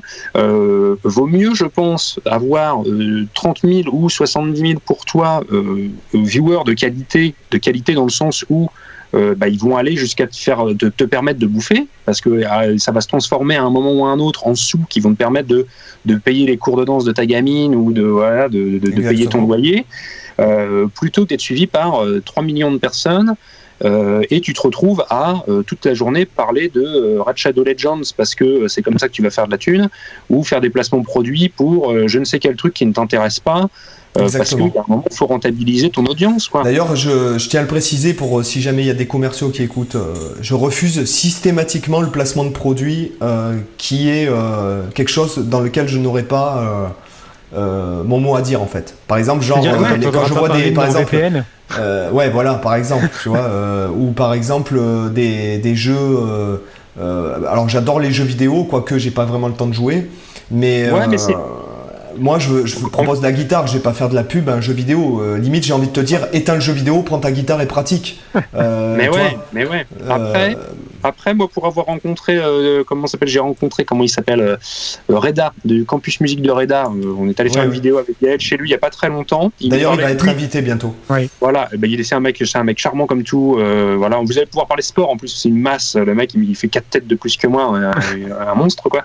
On n'a pas l'impression en vidéo comme ça, mais c'est une bête. Donc lui, il a une chaîne qui évolue assez vite et tout, et je pense qu'il a beaucoup de jeunes qui le suivent. Du coup, on lui fait des propositions de placement produit. Alors au-delà des placements produits de matos, comme on a pu, de matos musical, donc là c'est complètement, ça va bien. Il me disait, il a été contacté par je ne sais plus quelle boîte de jeux vidéo. Alors je sais pas si c'est Red Shadow Legends ou un équivalent, et le tarif qu'il lui proposait pour 45 secondes de pub, il me dit moi je sais ce que c'est que d'avoir faim et je sais ce que c'est que de pas avoir eu de thunes et de galérer. Il dit c'est quand même vachement difficile de refuser autant d'argent pour si peu de temps de travail. Il y a un côté, mon père ou mon grand-père, on leur aurait proposé 1000 balles pour 45 secondes de boulot.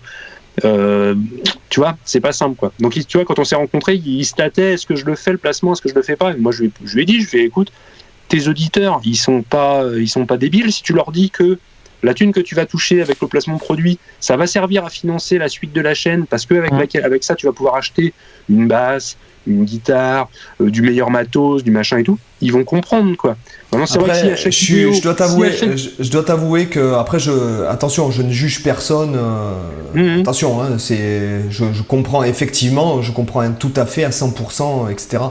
Mais j'ai envie de te dire, et c'est ce que je disais la dernière fois, déjà si j'avais envie d'être riche, c'est-à-dire de faire beaucoup d'argent, déjà je me serais pas lancé dans la guitare, ni dans la musique, ni encore moins dans le jazz rock et les modes de transposition limité d'Olivier, les modes de transposition limités d'Olivier Messiaen.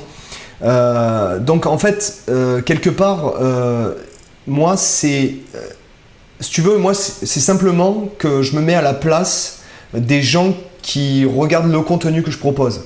Encore une fois, j'ai essayé, je peux jouer la transparence, puisqu'on joue la transparence, on est nature. J'ai essayé de faire de la vue pour de la vue. Dans le sens où j'ai essayé de chercher des mots-clés, les mots-clés les plus recherchés pour ci, pour ça, pour voir ce que les gens voulaient voir. Ça ne marche pas avec mon énergie.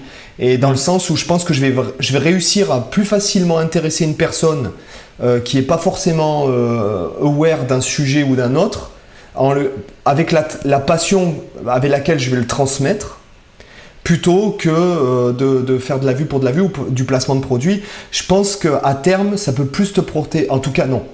Je parle pour mon cas. Je pense qu'à terme, si je faisais ça, ça me porterait plus préjudice que autre chose à long terme. Bien sûr. Et deuxièmement, de toute façon, je joue pas à Red Shadow Legend, donc en fait, je peux pas vendre ça à mon audience, tout connement. C'est comme si jamais j'ai été contacté par une marque qui est assez connue pour faire un placement de produit. Ils m'ont proposé du matos et même de l'argent. Et j'ai dit non parce qu'en fait, j'ai jamais aimé cette marque-là, quoi. Voilà, donc c'est une question d'éthique, là, du coup. Voilà, moi, je vais pas vendre aux gens qui me font confiance. Mais quelque chose que tu n'achèterais pas toi. Voilà, un truc dans lequel tu crois pas. Non, voilà, exactement. Là, effectivement, et pareil, on m'a demandé plusieurs fois, puisque quand tu commences à avoir un peu de visibilité, etc., il y a des gens qui voulaient me payer pour que je partage sur mes réseaux sociaux ou sur ma chaîne YouTube leur chaîne ou leur truc. Ça m'est arrivé quelques fois, voire même ça m'est arrivé une bonne vingtaine de fois sur les 6 derniers mois. J'ai envie de te dire que si j'ai envie de partager, c'est parce que je trouve que c'est bien. Mais j'accepterai pas de l'argent pour partager une chaîne d'un mec qui a 300 abonnés et qui propose pas du contenu que moi je trouve intéressant, quoi. Clairement. Ouais, parce qu'à un moment donné, tu mets aussi en jeu ta crédibilité quand tu proposes, quand tu partages du contenu c'est pas ta crédibilité, je pense, parce qu'en fait, là, aussi, malgré tout, il y a aussi, c'est la crédibilité et la confiance que les gens t'accordent aussi. L'intégrité, moi je dirais. C'est que tu mets en porte-à-faux ton intégrité, pardon. Voilà. Je suis d'accord avec toi, Seb. Sur ce cas. Moi, je disais juste que ça paye bien des fois. Et du coup, ça peut être tentant de le faire. Maintenant, je sais que quand je regarde des vidéos, moi, je suis très consommateur de YouTube. Dès que tu vois le placement de produit arriver, mais je les regarde même pas, les placements de produits. Oui, pareil, un mec que je suivais beaucoup plus avant, comment il s'appelle, Casey Neistat, un requin qui faisait des vlogs de folie, un monstre de travail qui a fait plein de trucs. Là, il a ressorti une vidéo il y a pas très longtemps. tu te dis, bah, le mec, il avait besoin de changer de bagnole ou il avait besoin de je sais pas quoi, parce qu'au final, sa vidéo, elle se résume à quoi? Sur 10 minutes, il y a 2 minutes de placement de produit pour NordVPN, même si il est cash dans le truc, tu vois. C'est-à-dire qu'au moment où il fait son placement de produit, il met un gros encart rose autour de sa tronche pour que tu puisses, tu vois, cliquer sur l'écran pour avancer jusqu'à la fin du truc. Déjà, je pense, parce que bon, je suis très très fan de Casey Neistat. C'est une personne, moi on va dire que je le mets dans mon... moi si tu veux, moi je peux pas m'empêcher d'avoir on va dire des mentors, ou voire des mentors imaginaires, ou des... Donc moi je le place dans l'équipe des 10 personnes qui m'inspirent le plus, tu vois, avec les gars comme... voilà, c'est ça, tu vois, avec Alan Holdsworth. Ouais, je vais le dire aussi. Alan Holdsworth, Steve Jobs, Elon Musk et Casey Neistat en font partie. Donc le truc c'est que Casey, si tu veux, bon déjà il est multimillionnaire parce qu'il a vendu Beam à CNN pour plus de 70 millions de dollars. Même sans faire de vidéo, c'est une personne qui doit gagner entre 3 et 5 000 dollars par jour avec sa chaîne YouTube. Et je pense simplement, et il faut savoir un truc, c'est qu'il est réalisateur aussi. Il fait c'est-à-dire que maintenant il est devenu réalisateur de films, c'est-à-dire qu'il fait des films publicitaires pour des événements, des marques, etc. D'ailleurs, c'est super bien foutu, putain. C'est de l'art. C'est comme ça qu'il a fait qu'il a commencé son blog. À la base, il était, si je dis pas de conneries, hein, tu me dis, si tu le connais mieux que moi, dis-moi, mais en fait, il était réalisateur de pub, et ça a été une façon pour lui aussi de faire sa promo, que de créer son blog. Tu vois, à l'époque, il faisait de la pub pour Merco, il faisait de la pub pour Samsung, il faisait Voilà, c'est ça. Et je pense qu'il a vraiment explosé au moment de son vlog. Mais son vlog, ça a été un coup de pied dans le cul de malade. Parce que, enfin, je veux dire, toi qui as fait une vidéo par jour pendant je sais pas combien d'années, tu te rends compte du taf que c'est. Quand tu vois la tronche de ses vidéos à lui, tu te dis, le mec, il devait dormir 1 heure par jour à tout péter, quoi. Ceci dit, je peux te dire, parce qu'il m'inspire beaucoup, donc j'ai dû regarder tous ses vlogs plusieurs fois. Je peux te dire un truc, c'est que en fait, les gens avec qui je discute, et beaucoup de gens me disent mais comment tu fais, machin et tout. Mais en fait, il faut savoir un truc, c'est que le fait de répéter un truc par jour pendant des années, c'est le fait de créer des habitudes en fait avec des choses. Il faut savoir que par exemple les mecs me disent mais comment tu fais pour faire un backing track par jour? Il faut savoir un truc, c'est que je fais pas un backing track par jour, c'est que je prends 3 jours pour en faire 75. En fait, en gros, et c'est-à-dire que mon cerveau, il est backing track, c'est-à-dire que les gens ici imaginent que je prends ma guitare et que je gratouille et que je cherche des idées comme ça, mais non, le backing track, t'en as 10 qui sont faits avant que j'allume l'ordi dans ma tête. C'est-à-dire que, par exemple, toi tu parlais du poster des accords magiques. Ben moi, en fait, si tu veux, j'ai alors non, je n'ai pas des centaines, mais je dois bien avoir une centaine de progressions que je sais qui marchent, que j'entends à la radio quand je vais faire mes courses au supermarché et tout, puisque c'est tout le temps les mêmes. Hein. J'entends des degrés, et après c'est l'arrangement qui fait la suite.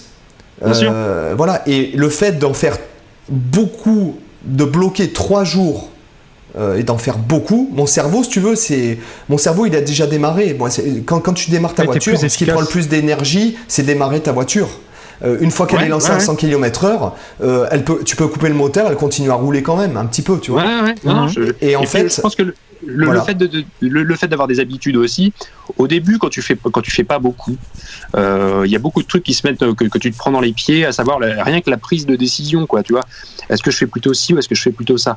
Est-ce que je pars sur un truc majeur, un truc mineur? Je sais pas si tu as remarqué quelque chose. Non, mais peu importe, ça, c'est la même chose en fait. Hein. Non, mais je veux dire, au début, tu as l'impression que le moindre de tes choix va avoir un impact incroyable sur ce que tu fais, quoi.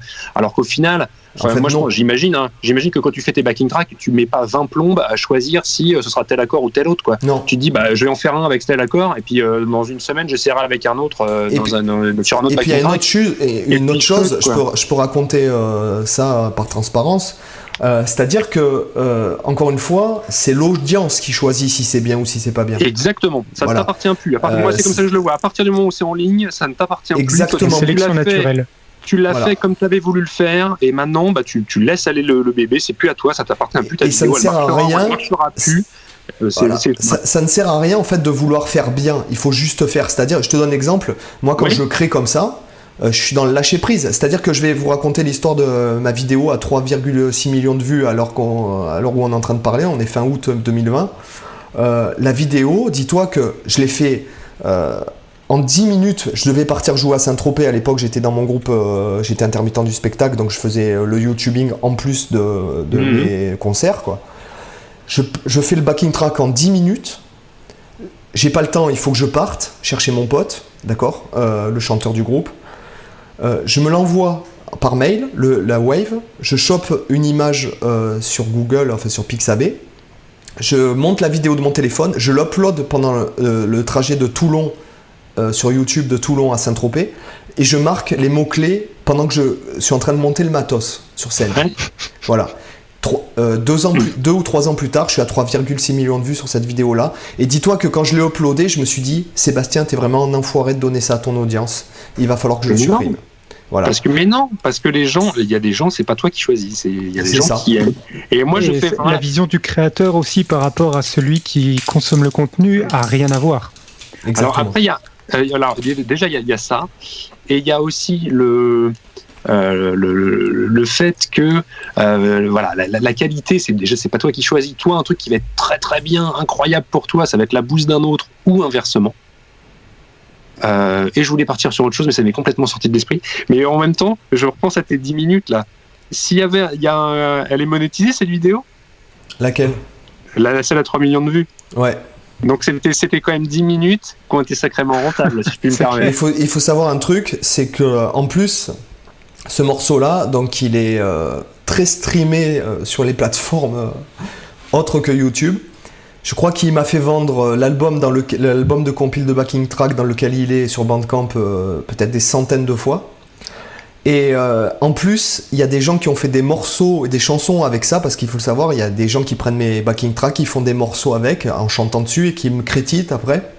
Et en plus, je touche des royalties sur les diffusions de ce que font ces gens-là.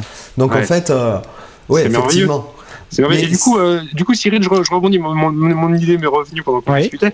On parlait de qualité, le fait que la qualité, c'est pas toi qui choisis la qualité, mais c'est surtout de quelle qualité on parle. Dans le sens où est-ce qu'on est sur une qualité artistique où tu vois, tu voudrais que le truc soit créatif, beau, tu vois, le côté un petit peu romancé de la qualité, ou est-ce que l'objectif de ta vidéo, c'était de générer des vues et de générer du pèse. Et dans ces cas-là, elle est d'une très très bonne qualité. Tu vois.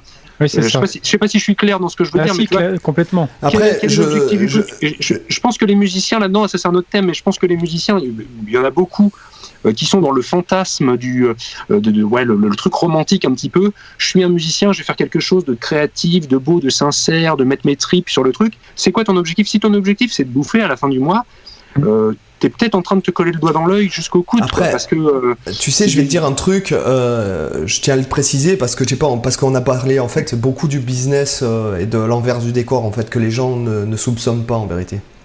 Mais encore une fois, d'ailleurs c'est ce qui a provoqué en grande partie mon divorce, on va dire, c'est le fait que je fais pas ça pour l'argent. Moi, j'en ai rien à foutre d'avoir une Rolex au poignet ou des trucs comme ça. Moi, déjà, quand ça touche, je dépense très peu d'argent et en fait, quand ça touche à l'argent, c'est parce qu'en fait, j'ai envie d'offrir la vie que j'estime bonne à mes enfants. Parce que j'en ai 3 pour ceux qui savent pas. Donc, inutile de vous dire quand tu vis à l'étranger, parce que pour ceux qui savent pas, je vis à l'étranger et que t'as 3 enfants, ça coûte du pognon parce que t'as pas d'alloc ici. Voilà, il faut le savoir. Et autre chose, c'est la passion. Je veux dire, et personne peut me dire le contraire quand tu vois mes épisodes de vlog et tout, où en fait, je suis tellement passionné de ce dont je parle que j'arrive en fait à intéresser les gens, même d'un c'est aussi sujet. Pour ça que ça marche. Voilà, d'un sujet qu'ils en ont rien à foutre. Et de toute façon, enfin. Je pense que quelqu'un qui t'accuserait, toi, de pas être passionné par ton truc et de faire ça que par la thune, se mettrait le doigt dans l'œil jusqu'au coude parce que, vu le taf que tu déploies dans ce que tu fais, enfin, moi je le sais un petit peu parce qu'on en a discuté, mais encore, tu me dis pas tout et tu dis pas tout à tout le monde, tu vois. Vu le boulot que ça représente et l'investissement en termes de travail que ça représente, si t'étais pas passionné, tu serais en plein burn-out et tu t'aurais pété un câble. Tu ne peux pas travailler autant et tu ne peux pas t'investir autant dans une activité si elle te passionne pas. C'est vrai. Moi, j'en suis persuadé. Moi, je travaille tout seul à la maison pour monter ma boîte, mon truc. Enfin, tout seul. Ma femme m'aide, mais en off, tu vois. Tu vois, les soirées jusqu'à 2h du mat à faire du montage, à faire de la mise sous pli pour envoyer les trucs à la période de Noël et tout. Ouais, c'est merveilleux. Tu gagnes un petit peu de sous, c'est bien. Derrière, si vraiment tu y crois pas et si vraiment ça te tient pas à cœur et tout, t'es mieux d'avoir un job, tu vois, de 9 à 17. Sinon, c'est du masochisme. Sinon, c'est du masochisme. Et tu vois, moi, je trouve que c'est ça qui est pas mal aussi. Je rebondis par rapport à ce que tu dis au niveau de la passion. Je pense que c'est aussi ça qui fait que ça marche et ça va au-delà du fait d'être musicien de métier. Je reviens à ce qu'on disait au tout début. Par rapport à tes deux chaînes, Romain, je trouve que justement, il y a ce côté passionné qui ressort.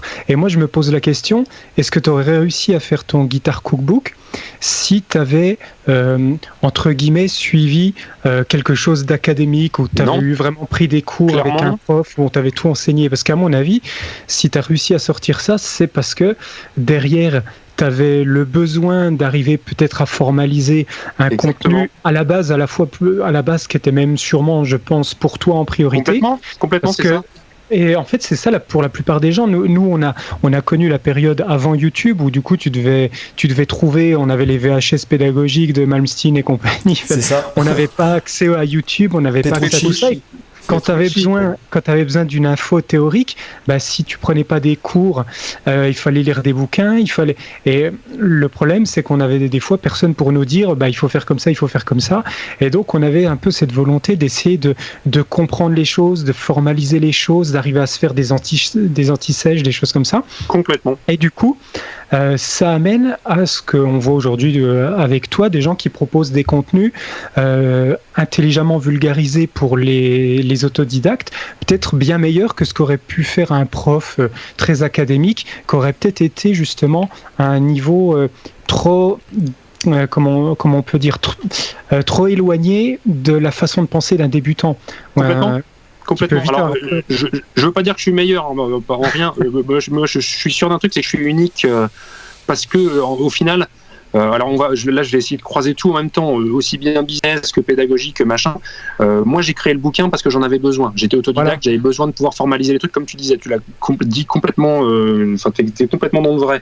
Maintenant, d'un point de vue business, je sais que s'il y a un outil qui n'existait pas et dont j'avais besoin moi, je suis sûrement pas le seul à en avoir besoin. Tu vois. Bien sûr. Et c'est comme ça que ça marche. Enfin, en règle générale, tu as besoin d'un outil qui n'existe pas. Si tu le crées, tu peux être sûr qu'il y a plein de gens qui ont... Voilà. Moi, je suis dans cette logique-là. Maintenant, s'il y a un truc qui n'existe pas et dont que j'aimerais avoir, je réfléchis sur la probabilité d'en faire un business éventuellement. Après, ça, c'est le côté business. Ah oui. Ça nous permet, c'est bête, mais ça nous permet d'avoir le temps, parce que, après, il faut quand même que les gens le sachent de l'autre côté. Ça nous permet d'avoir le temps de créer aussi. Parce Bien que sûr.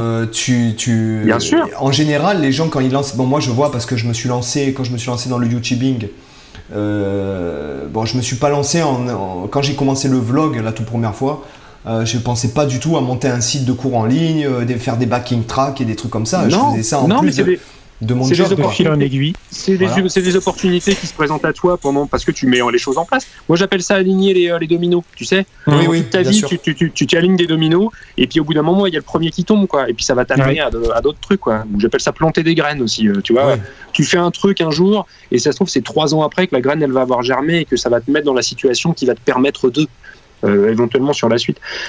Mais ouais, et après, pour en revenir au professeur, je pense que c'est bien d'avoir différentes façons de présenter les choses. J'ai rien inventé en termes de théorie musicale, j'ai absolument rien inventé, tout existait avant moi, et puis le fond, oui, mais après c'est la forme surtout. Voilà, exactement. Tu t'en parlais tout à l'heure, Sébastien. Expliquer un truc à la guitare, tu peux l'expliquer 1000 fois de 1000 façons différentes, et c'est pour ça qu'on continue à trouver sur YouTube des vidéos où on explique où on explique ce que c'est qu'un accord majeur, parce que il suffit que ta vidéo elle soit pile alignée avec la façon dont l'auditeur a besoin qu'on lui explique pour que ça le touche lui et que ce soit parfait, quoi. Exactement. Et c'est ça le truc, hein. Et moi, au-delà moi je pense que si j'avais pris des cours et que si j'avais été formé de façon académique, le bouquin il se serait fini, tu vois, à la page, tu vois, il y a la pentatonique, les modes grecs, j'aurais eu la page des gammes harmoniques, et puis le mode mélodique, et puis c'est tout, quoi.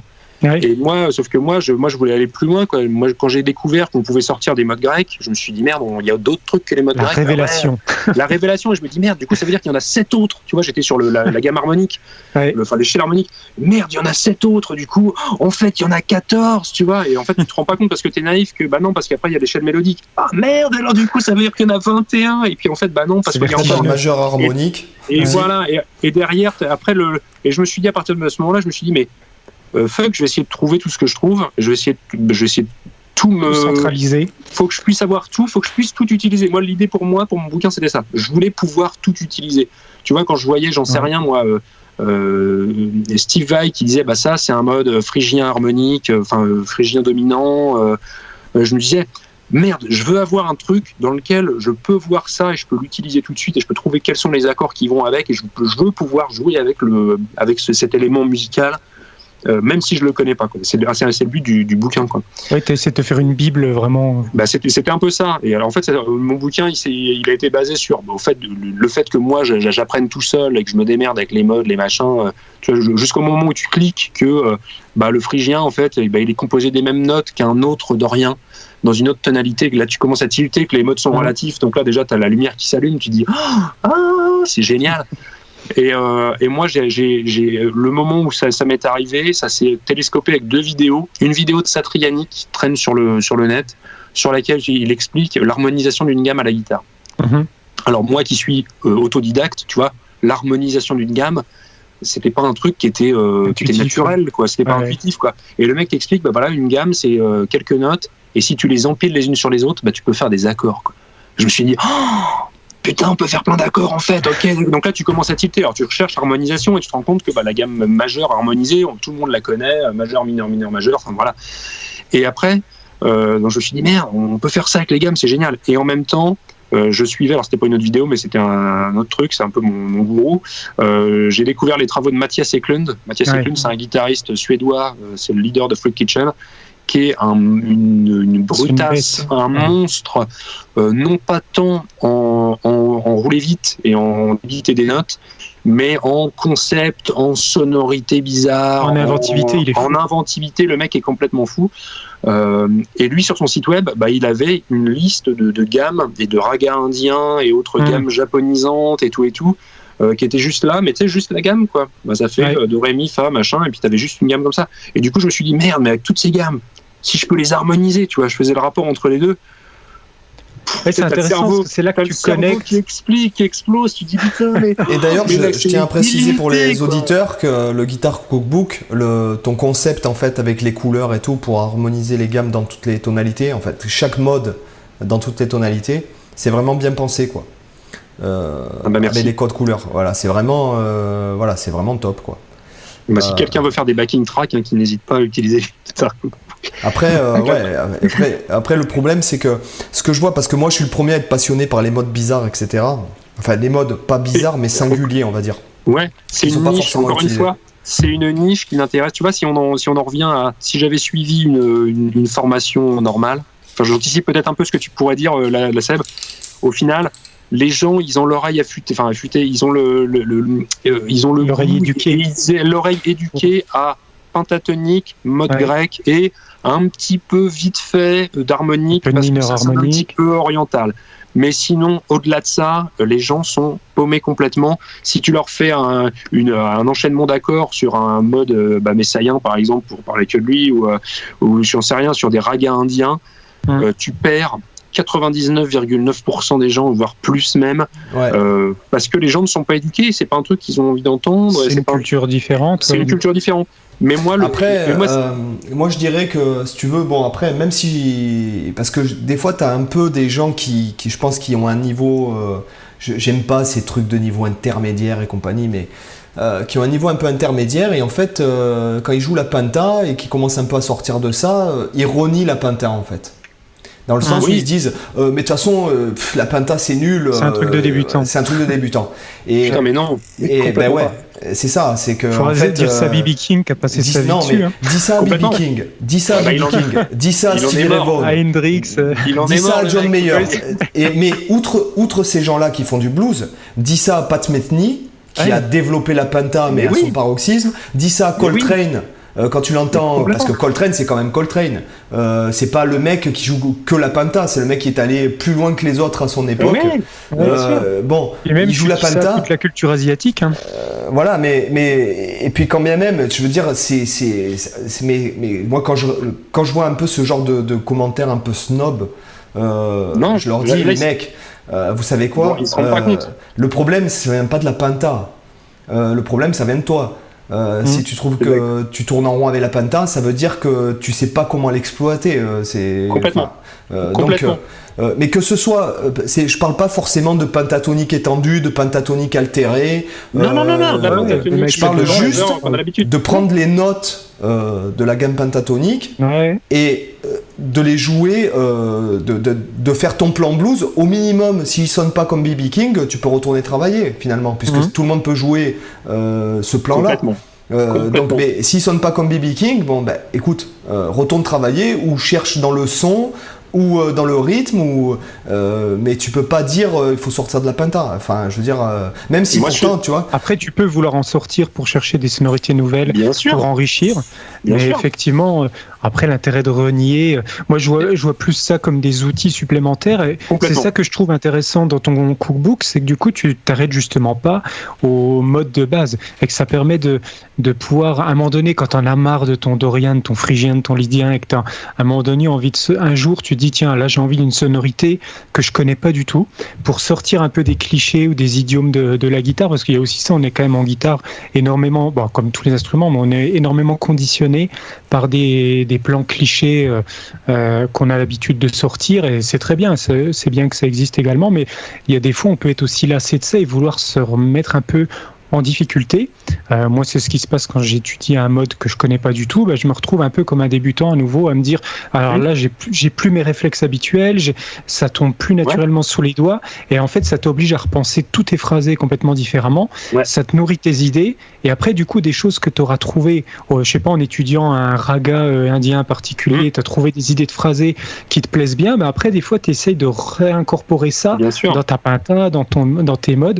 Donc, moi, je trouve que c'est bien que tu apportes cette vision. Pour faire une synthèse de ce que tu viens de dire, Cyril, c'est que pour les gens, sans parler de raga indien ou des modes de Messiaen ou des gammes symétriques et synthétiques et compagnie, de bosser le mode lydien, ça peut t'aider à mieux jouer le mode ionien. De bosser le mode dorien, ça t'aidera à mieux jouer mineur. De bosser le mineur harmonique, tu veux dire, c'est pas tiens, je joue du dorien, non, c'est en fait que tu penses, ça t'oblige à penser différemment et ne plus penser en position de gamme, mais de penser en valeur de note vis-à-vis de la fondamentale. Point barre. Exactement. Penser en intervalle plutôt que de penser. Voilà. Mais moi, je pense que il y a de ça aussi. Hein, tu vois, renier la penta, c'est une connerie parce que, moi, que ce soit la penta ou n'importe quel mode, moi, je vois ça comme des couleurs. Je suis graphiste de métier. Moi, je vois ça comme des couleurs. Ce serait con de dire, de toute façon, le bleu, c'est tellement trop démodé, je mettrais plus de bleu, c'est trop de la merde. Enfin, c'est bidon. C'est juste complètement bidon. C'est des palettes de couleurs que tu as à disposition. Et je suis d'accord avec ce que tu dis. Tu sors au final de la mémoire musculaire, tu vois. Parce qu'il y a plein de gens qui débitent des notes, tu sais, les mitraillettes à la guitare, où les mecs, ils sont là, ils débitent des plans de folie à 200 à l'heure. Et au final, tu dis, au final, tu es en train de jouer la gamme majeure à fond la caisse. Derrière, il y a rien de créatif, ça va très vite, c'est très impressionnant, c'est très bien réalisé, c'est merveilleux, très bien. Moi, je suis pas trop client de ça, quoi. Et encore une fois, on parlait de la penta tout à l'heure. La penta, moi, je pense que arrive un moment, tu peux tout voir à travers la penta. Tu vois, n'importe quel raga indien, de gamme chelou, de mode messiaen, je sais pas quoi. Tu peux toujours voir ça comme. Alors, je tiens, parce que je sais que le sujet t'intéresse. Je sais que le sujet t'intéresse, Romain, sur les modes de la transposition limitée de Messiaen. Sachant que. Seb, je t'arrête tout de suite. J'ai noté sur ma petite feuille là, j'ai écrit dessus faire une vidéo ultra technique messiaen avec Seb. Faut qu'on se voit et on va aller au bout du truc. On va faire je tiens à mettre la parenthèse. Les modes de la transposition limitée de Messiaen, déjà le premier c'est la gamme ton par ton et le deuxième c'est la gamme diminuée. Donc là il y a rien de plus connu quoi. Voilà, il y a rien d'extraordinaire on va dire là-dedans. Le mode numéro 3 et le mode numéro 4 admettons. Déjà, il y a nous à la guitare, la seule personne qui les utilise réellement, qui les a exploités de façon réelle, c'est Alan Holdsworth. Okay. J'en étais sûr. Non mais je l'attendais. Voilà, non mais c'est Alan Holdsworth et encore une fois, je tiens à le dire. Je tiens à le préciser là parce que j'ai relevé peut-être des centaines de phrases d'Alan Holdsworth. J'en ai écrit, j'ai réfléchi, j'ai essayé de comprendre. Alan Holdsworth va pas utiliser les modes à transposition limitée de Messiaen comme l'aurait fait Messiaen, c'est-à-dire en composant une pièce, etc. Alan Holdsworth, il va se servir de la symétrie et il va l'appliquer en fonction de ce qu'il est en train de faire. Et encore une fois, je tiens à aller au-delà de ça par rapport à Alan Holdsworth pour les gens qui... Alan Holdsworth ne pense pas les choses de façon théorique en se disant tiens, je vais prendre le mode à transposition numéro de Messiaen 3. Ça c'est compliqué, je vais leur en coller plein la vue. Ouais, je vois ce que tu veux dire. Non, en fait, c'est que simplement que lui, il capte en fait que c'est une symétrie par tierce majeure. Et en fait, il va déplacer des plans en tierce majeure avec des chromatismes. Pour le plan numéro 4, il va se dire, bah tiens, en fait, c'est 4 chromatismes à une quinte bémol d'intervalle. Et en fait, il va créer des plans autour de ça et en déplaçant, puisque la quinte bémol ou la tierce majeure ou la tierce mineure, ça donne des intervalles qui sont en fait symétriques au final. C'est-à-dire qu'on peut diviser l'octave avec la quinte bémol par 2, en 2 parties égales, avec la tierce mineure en 4 parties égales et avec la tierce majeure en 3 parties égales. Et en fait, tu répètes le même plan en tierce majeure ou en tierce mineure, donc c'est pour ça que je dis qu'il utilise la symétrie. Donc voilà comment les utilise Alan Holdsworth, qui les utilise réellement. Et encore une fois, il faudrait trouver dans le répertoire des œuvres écrites et exposées et avec lesquelles le mode a été exploité. Encore une fois, c'est nous à la guitare moderne, on va utiliser la symétrie en se servant comme hypothétique exemple du mode à transposition limitée, ok. Et après, il faut voir les œuvres qui ont réellement été écrites avec ces modes-là. C'est ça. Voilà. Et après, j'irai au-delà de ça. Après, toi, tu as cette vision-là parce que tu connais le truc et que tu l'as étudié et que tu le sais. Moi, je reste absolument convaincu que si des fois il y avait tu vois, toi tu as la lecture du truc, par exemple pour je ne sais quelle pièce de Holdsworth, toi tu as la lecture de dire c'est tel mode, il utilise le machin, il utilise la symétrie avec la tierce, toi tu as cette vue là. Moi je suis persuadé qu'il y a plein de bouquins de guitare dans lesquels on ferait le relevé du truc où ce serait écrit bah là il y a un gros passage chromatique. Ouais. Et les mecs ne verraient même pas le truc, tu vois. C'est comme on disait tout à l'heure la pentatonique, il y a des gens qui vont ramener ça à la pentatonique, bah au final là il fait ci, il fait ça. Et ils vont essayer de te refaire une lecture du morceau à travers les modes grecs, parce que c'est la seule fondation qu'ils ont. Il y a beaucoup de gens, je trouve, qui font des analyses uniquement avec le mode majeur, parce que c'est leur truc. Et du coup, ils te parlent de ah bah là, il y a transposition comme ci, comme ça. Là, à un moment, ça module comme ci, comme ça. Là, la tierce, elle est tordue comme ci, comme ça. Non, c'est juste une autre échelle. Et c'est juste le mec respecte complètement une gamme. Et sauf que c'est une gamme que tu connais pas, mais que toi, tu veux absolument la faire rentrer dans ton point de vue majeur-mineur. Et tu viens de mettre exactement le doigt là-dessus. C'est-à-dire que, par exemple, je prends l'exemple d'Alan Holdsworth parce que c'est quelque chose que je connais bien. Et finalement, c'est le guitariste que t'aimes ou que t'aimes pas, peu importe. C'est le guitariste le plus singulier, à plus d'un égard. Donc, c'est pas un épisode sur Alan Holdsworth, mais si vous voulez, je vous en parlerai. C'est-à-dire que Alan Holdsworth, parce que Mathias Eklund, il est très singulier aussi. Oui, non mais tout à fait, attention, je n'ai pas dit le contraire. Et pour ce qui est du phrasé d'Alan Holdsworth, encore une fois, j'ai compris à force de relever, parce qu'au début j'étais effectivement dans la lecture que tu décris. Non mais attends, là c'est la gamme majeure, là attends c'est le mineur, machin truc, mais qu'est-ce qu'il fait là? Je comprends pas pourquoi il utilise cet arpège sur cet accord, enfin bon bref. Et en fait j'ai compris un truc, c'est que la façon de phraser est différente. Parce qu'en fait, il cherche à phraser d'une façon qui serait, on va dire, hypothétiquement guitaristique. Même s'il se revendique vachement plus influencé par les sax, puisque j'ai relevé pas mal de sax et tout. Et le phrasé qu'utilise Alan Holdsworth, c'est le phrasé, je phrase, mais avec les 12 notes, et agencé par des micro-combinaisons empruntées à droite et à gauche. En gros, c'est ça. Chose que ferait pas Pat Metheny, ferait pas un Joe Pass, ferait pas un Charlie Parker ou un saxophoniste, parce qu'en fait, on n'a pas la même morphologie d'instrument, si tu veux. Voilà. Ouais. Et en gros, c'est ça. Donc, il y a pas de... Quand tu analyses un phrasé d'Alan Holdsworth, des fois, tu peux pas te dire je le rattache à ça ou ça. Non, parce qu'en fait, c'est uniquement, tu vois, il y avait 2 notes out en plein milieu.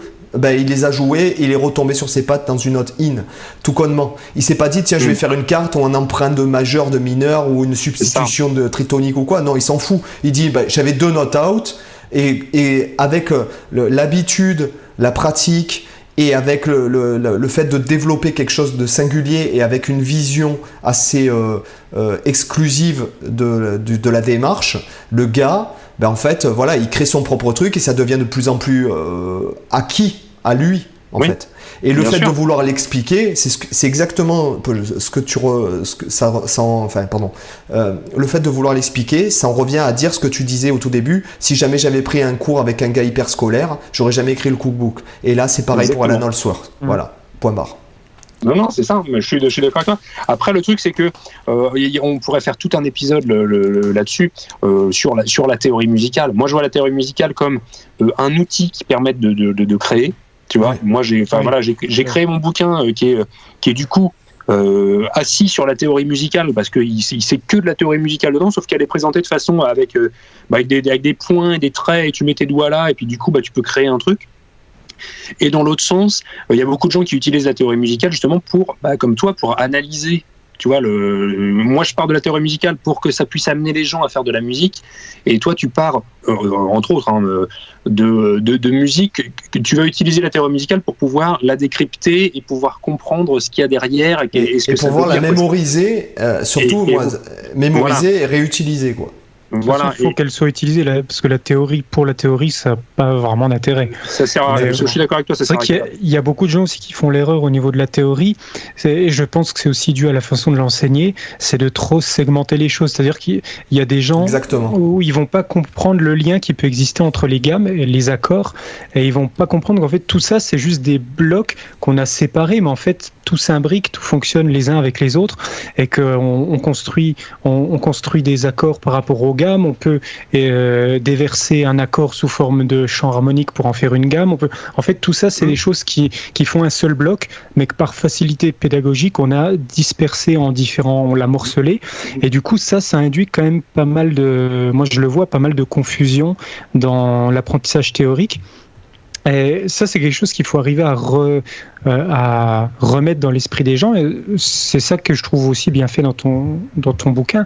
C'est que tu as ça qui est combiné, en fait. Tu retrouves ce lien, tu vois. C'était ce dont j'avais besoin. Parce que de la même façon, ayant appris tout seul, donc via Internet, YouTube, ce que je trouvais par-ci, par-là, enfin voilà, à l'ancienne, quoi. D'un côté, on me parlait des gammes et des modes. Et alors, de l'autre côté du monde, il y avait les accords, quoi, tu vois. À aucun moment il y avait le lien entre les, tu vois, et c'est quand Satriani dit mais on peut harmoniser une gamme, quoi. Et là du coup je me suis dit merde, le lien il est là, quoi. Et encore là je suis sur un lien qui est un peu complètement diatonique, tu vois. C'est-à-dire qu'on a sur un accord strictement contenu dans une gamme, avec une gamme qui contient strictement l'accord. Mais après tu as toutes les libertés possibles, à savoir que tu peux avoir un accord qui est pas strictement contenu dans la gamme, avec un enrichissement qui est à côté, mais tu peux avoir au niveau harmonie, d'un point de vue purement théorique, tu peux avoir des accords d'emprunt, d'accord, donc qui sont pas dans la tonalité, des accords ce qu'on appelle de transition, d'accord. On peut avoir des retards, c'est-à-dire, je te donne l'exemple, par exemple, un morceau, au lieu de finir sur ton do majeur à la fin pour dire que c'est la fin, tu peux mettre un do diminué et faire un do majeur derrière, donc ça donne comme si tu faisais, en fait, on va dire voilà, c'est comme si tu faisais ça apporte un plus, ou encore une fois prendre des accords qui n'ont rien à voir les uns avec les autres et juste écrire une conduite de voix. C'est ce que tu apprends à faire quand tu étudies le classique, et Cyril va pouvoir nous le confirmer. C'est là que tu sors du côté fonctionnel, du côté tonal. Ce serait que nous, en Occident, on a tendance à considérer les accords sous forme de fonction, c'est-à-dire tu prends une gamme, tu as ton premier degré, c'est la fonction du premier degré qui instaure la tonalité, tu as le 5e degré qui permet de créer la tension, tout ça, tous les accords, les 7 accords par exemple d'un mode ionien sont organisés utiliser chacun un peu avec des poids et des mesures pour s'auto-équilibrer, pour créer effectivement des progressions d'accords. Mais après, comme tu dis Sébastien, tu peux complètement quitter ce monde-là et prendre les accords pour eux-mêmes, juste pour des couleurs, et te dire, là je vais prendre tel accord, je vais l'enchaîner à tel autre, ça n'a aucune logique harmonique, ça n'a aucune logique de gamme, aucune logique de quoi que ce soit, mais il y a juste une logique de couleur. Et aussi, ça dépend de voicing. C'est ce qu'on va appeler. Et là, tu instaures une conduite mélodique vraiment. Une conduite de voix. Moi, c'est un exercice que, du coup, n'ayant pas été formé, c'est un exercice que j'ai jamais fait, moi. Ça doit être sacrément difficile. Je caricature complètement le truc. Hein. Arrêtez-moi si je dis une connerie, mais tu prends grosso modo des accords au hasard, tu t'en mets 4 ou 5 à la queue leu, et l'idée, ce serait de créer une mélodie qui puisse lier tous les accords entre eux de façon jolie, en fait. C'est un peu... Ouais, exact. En gros, c'est ça. Mais en gros, l'idée, c'est que tu te focalises sur ta mélodie en priorité et que tu te focalises pas vraiment sur est-ce que mon accord est logique. C'est-à-dire que l'accord que tu vas obtenir, il va juste naître naturellement, il va découler naturellement des notes que tu auras choisies. Mais tu te poses pas la question, tu n'analyses même pas ton accord à la limite. Tu vas même pas te dire, tiens, ça c'est un accord mineur, 7 dièse, machin. Tu t'en fous, en fait. C'est juste qu'il est là parce que les notes que tu as choisies, c'est celle-là. Et en fait, je trouve personnellement que c'est même plus facile parce que tu sors un peu toutes ces contraintes de t'es dans telle gamme, faut utiliser tel accord et tu peux l'enrichir comme ça. En fait, t'es libéré de toutes les contraintes harmoniques. Tu penses qu'à la mélodie. Et c'est un autre type de travail, mais qui est aussi intéressant. Après, je tiens à dire que quand même, ce qui est important, c'est les conduites de voix, donc les renversements. Quelle va être la note la plus, comment vont s'enchaîner les voix donc parce que chaque accord est composé de plusieurs voix. Et comment vont progresser effectivement dans les accords que tu vas utiliser la note la plus haute, la note la plus basse. On est d'accord ? Oui, c'est le plus important. Voilà. Mais et autre chose, parce que quand tu étudies en jazz, on te fait étudier par exemple du Wayne Shorter ou des gars comme ça, quoi, qui ont essayé de sortir des comment dirais-je, des schémas harmoniques classiques. On peut, je vais te dire, parce que on peut, de toute façon, il y a toujours une façon d'expliquer quelque chose par substitution, emprunt, transition ou retard, par exemple. Il y a toujours une façon de dire mais cet accord-là, en fait, c'est une substitution. C'est le 5. Voilà, c'est le 5 de 2 du mineur parallèle. C'est ça. On peut toujours faire rentrer la théorie musicale au chausse-pied. Voilà. Et en fait, tout ça pour dire qu'on parle de mode à transposition, qu'on parle de gamme symétrique ou quoi, c'est que en vérité, tu as 12 notes plus le silence.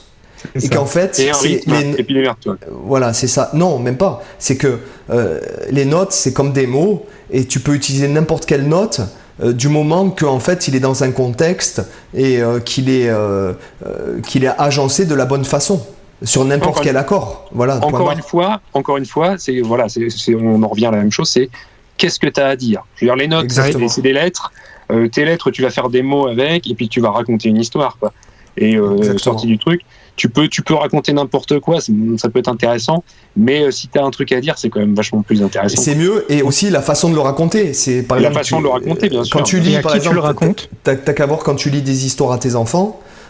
Si jamais tu prends les voix, si tu mets des intonations, elles sont vachement plus absorbées que quand tu lis le texte basiquement, monotoniquement. Je sais pas si ça se dit. Quand t'as des gosses, tu fais les voix, t'arrêtes de déconner 5 minutes. Tu fais les voix, je veux dire, bien sûr. L'arbre ou le loup, s'il a la même voix que le petit chaperon rouge, je sais pas quoi. Ça le fait pas.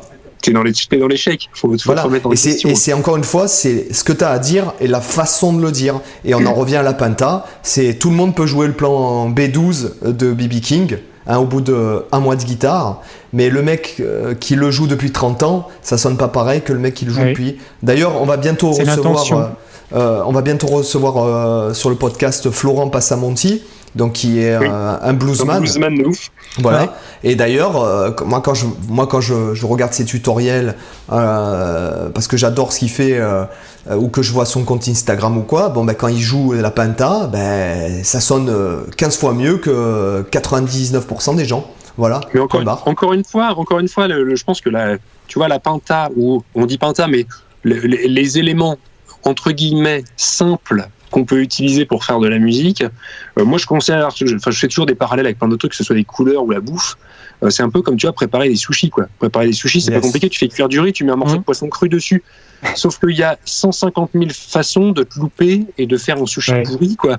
Et je pense que la pinta ou les accords majeurs mineurs, qui sont des accords censés être simples, t'as pas de la même façon, quoi. Tu peux faire un truc qui est simple et qui est très très bon, ou qui est simple et qui est tout pourri, en ayant dit grosso modo la même chose.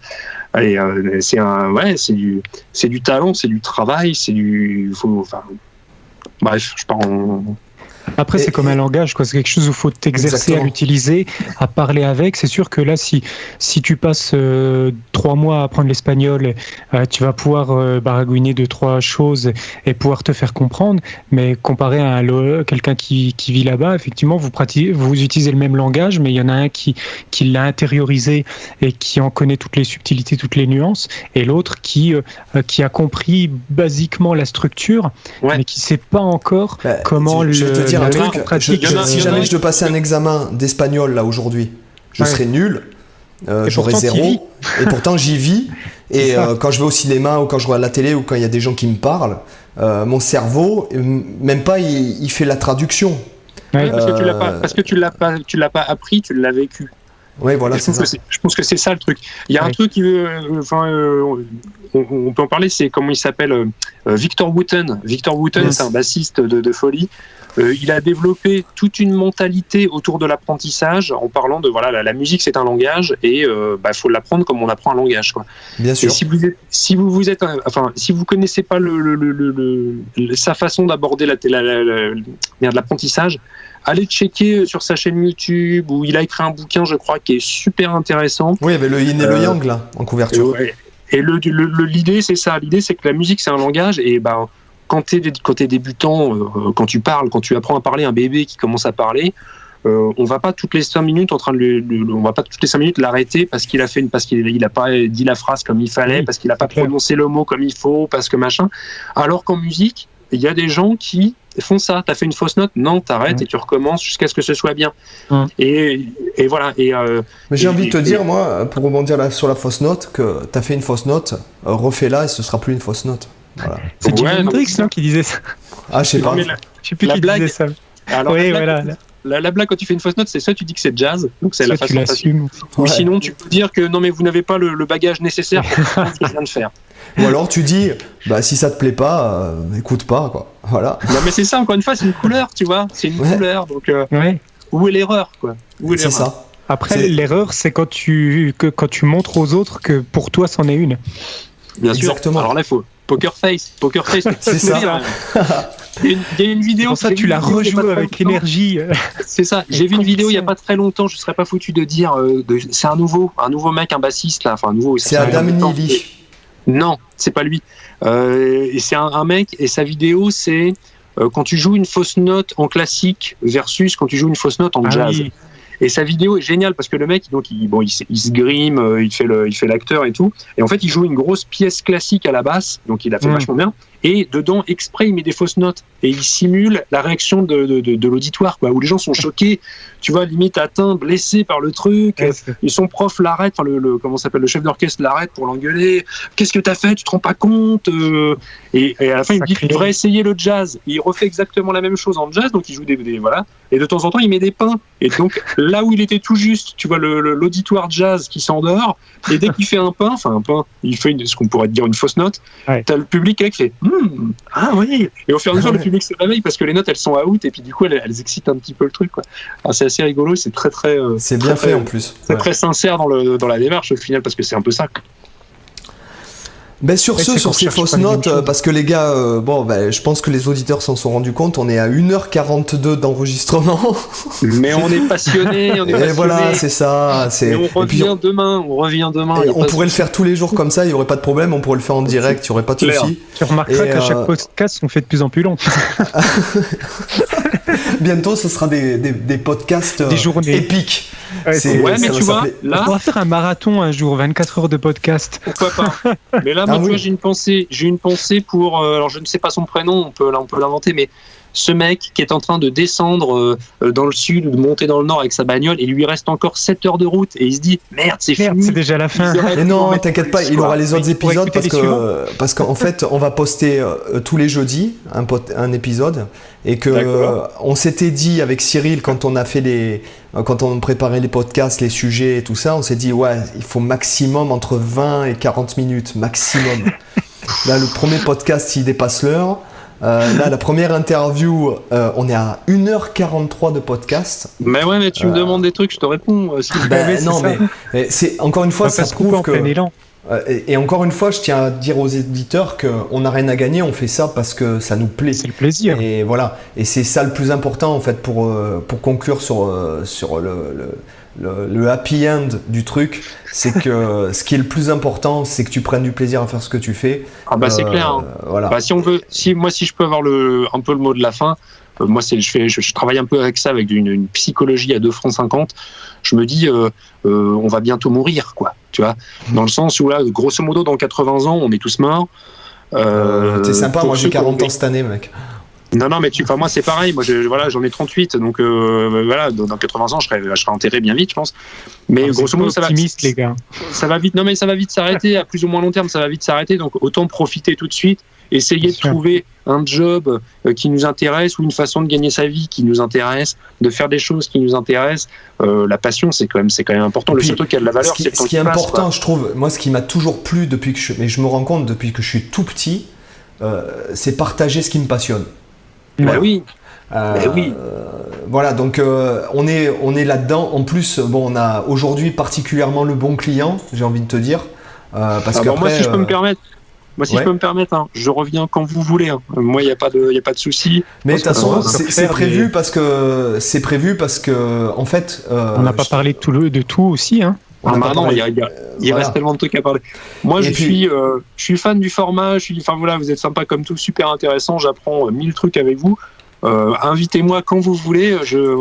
Et puis, juste le temps de caler les plannings et il n'y a aucun souci. Et en fait, pour ceux qui nous découvriraient ici, c'est qu'en fait, pour l'instant, on ne sait pas. Avec Cyril, on a décidé de faire ça. On va dire que ça faisait un moment que ça me trottait dans la tête de faire un podcast. Je voulais commencer à le faire seul. Je me sentais pas. Clairement, seul, c'est pas facile. Attends. Ouais. En fait, j'écoute des podcasts où les gars sont seuls, et en fait, les meilleurs podcasts, c'est quand ils sont minimum 2, voire 3, voire 4. T'as tout de suite le dynamisme qui s'installe. Voilà, et en fait, pour l'instant, on ne sait pas comment ça va évoluer. Donc là, à l'heure où vous écoutez l'épisode, il est enregistré en août 2020, et on ne sait pas du tout comment ça va se passer. Donc voilà, donc dans la description pour faire l'appel à l'action, déjà vis-à-vis de Romain, vous aurez toutes les infos et les liens dans la description de l'épisode, et puis vous pouvez le retrouver soit sur cyrilmichaud.com, soit sur sébastienzunino.com, soit sur Romain, ton site guitarcook.com. guitarcook.com, et de toute façon tous les liens sont dans la description. Alors maintenant je vais passer à l'appel à l'action du podcast. Pour qu'un podcast soit bien référencé, il faut laisser un avis et 5 étoiles. Donc là maintenant je compte sur nos auditeurs pour mettre la main à la pâte et pour lâcher les étoiles, les mecs. Voilà, c'est ça, lâcher les étoiles, et en fait lâcher les commentaires aussi en demandant ce que vous aimeriez entendre dans le podcast, peut-être les invités qu'on inviterait, etc. Sur ce, les gars, il est 11h. On est à 1h46 de podcast. Donc, sur ce, moi, je vais vous dire au revoir. Romain, merci. Est-ce que tu aurais un conseil pour nos auditeurs ? Un conseil, sortez-vous les doigts, faites ce qui vous passionne. Voilà, ça me plaît. Rappelez-vous que le son est dans les doigts. Et voilà, puis rappelez-vous que le son, c'est dans les doigts, mais c'est clair. C'est clair, voilà. Je n'ai rien à ajouter. Donc, on est reparti, si on continue, on est reparti pour une demi-heure. Je vous dis, les gars, merci beaucoup. Merci à toi. Merci. Et je vous dis à bientôt. Et à vous, de l'autre côté du iPhone ou du téléphone ou quoi, je vous demande de nous laisser un petit avis, un petit commentaire, d'aller visiter les sites et chaînes YouTube de tout le monde et de vous abonner. Merci beaucoup, au revoir. Merci à toi, salut. Ciao.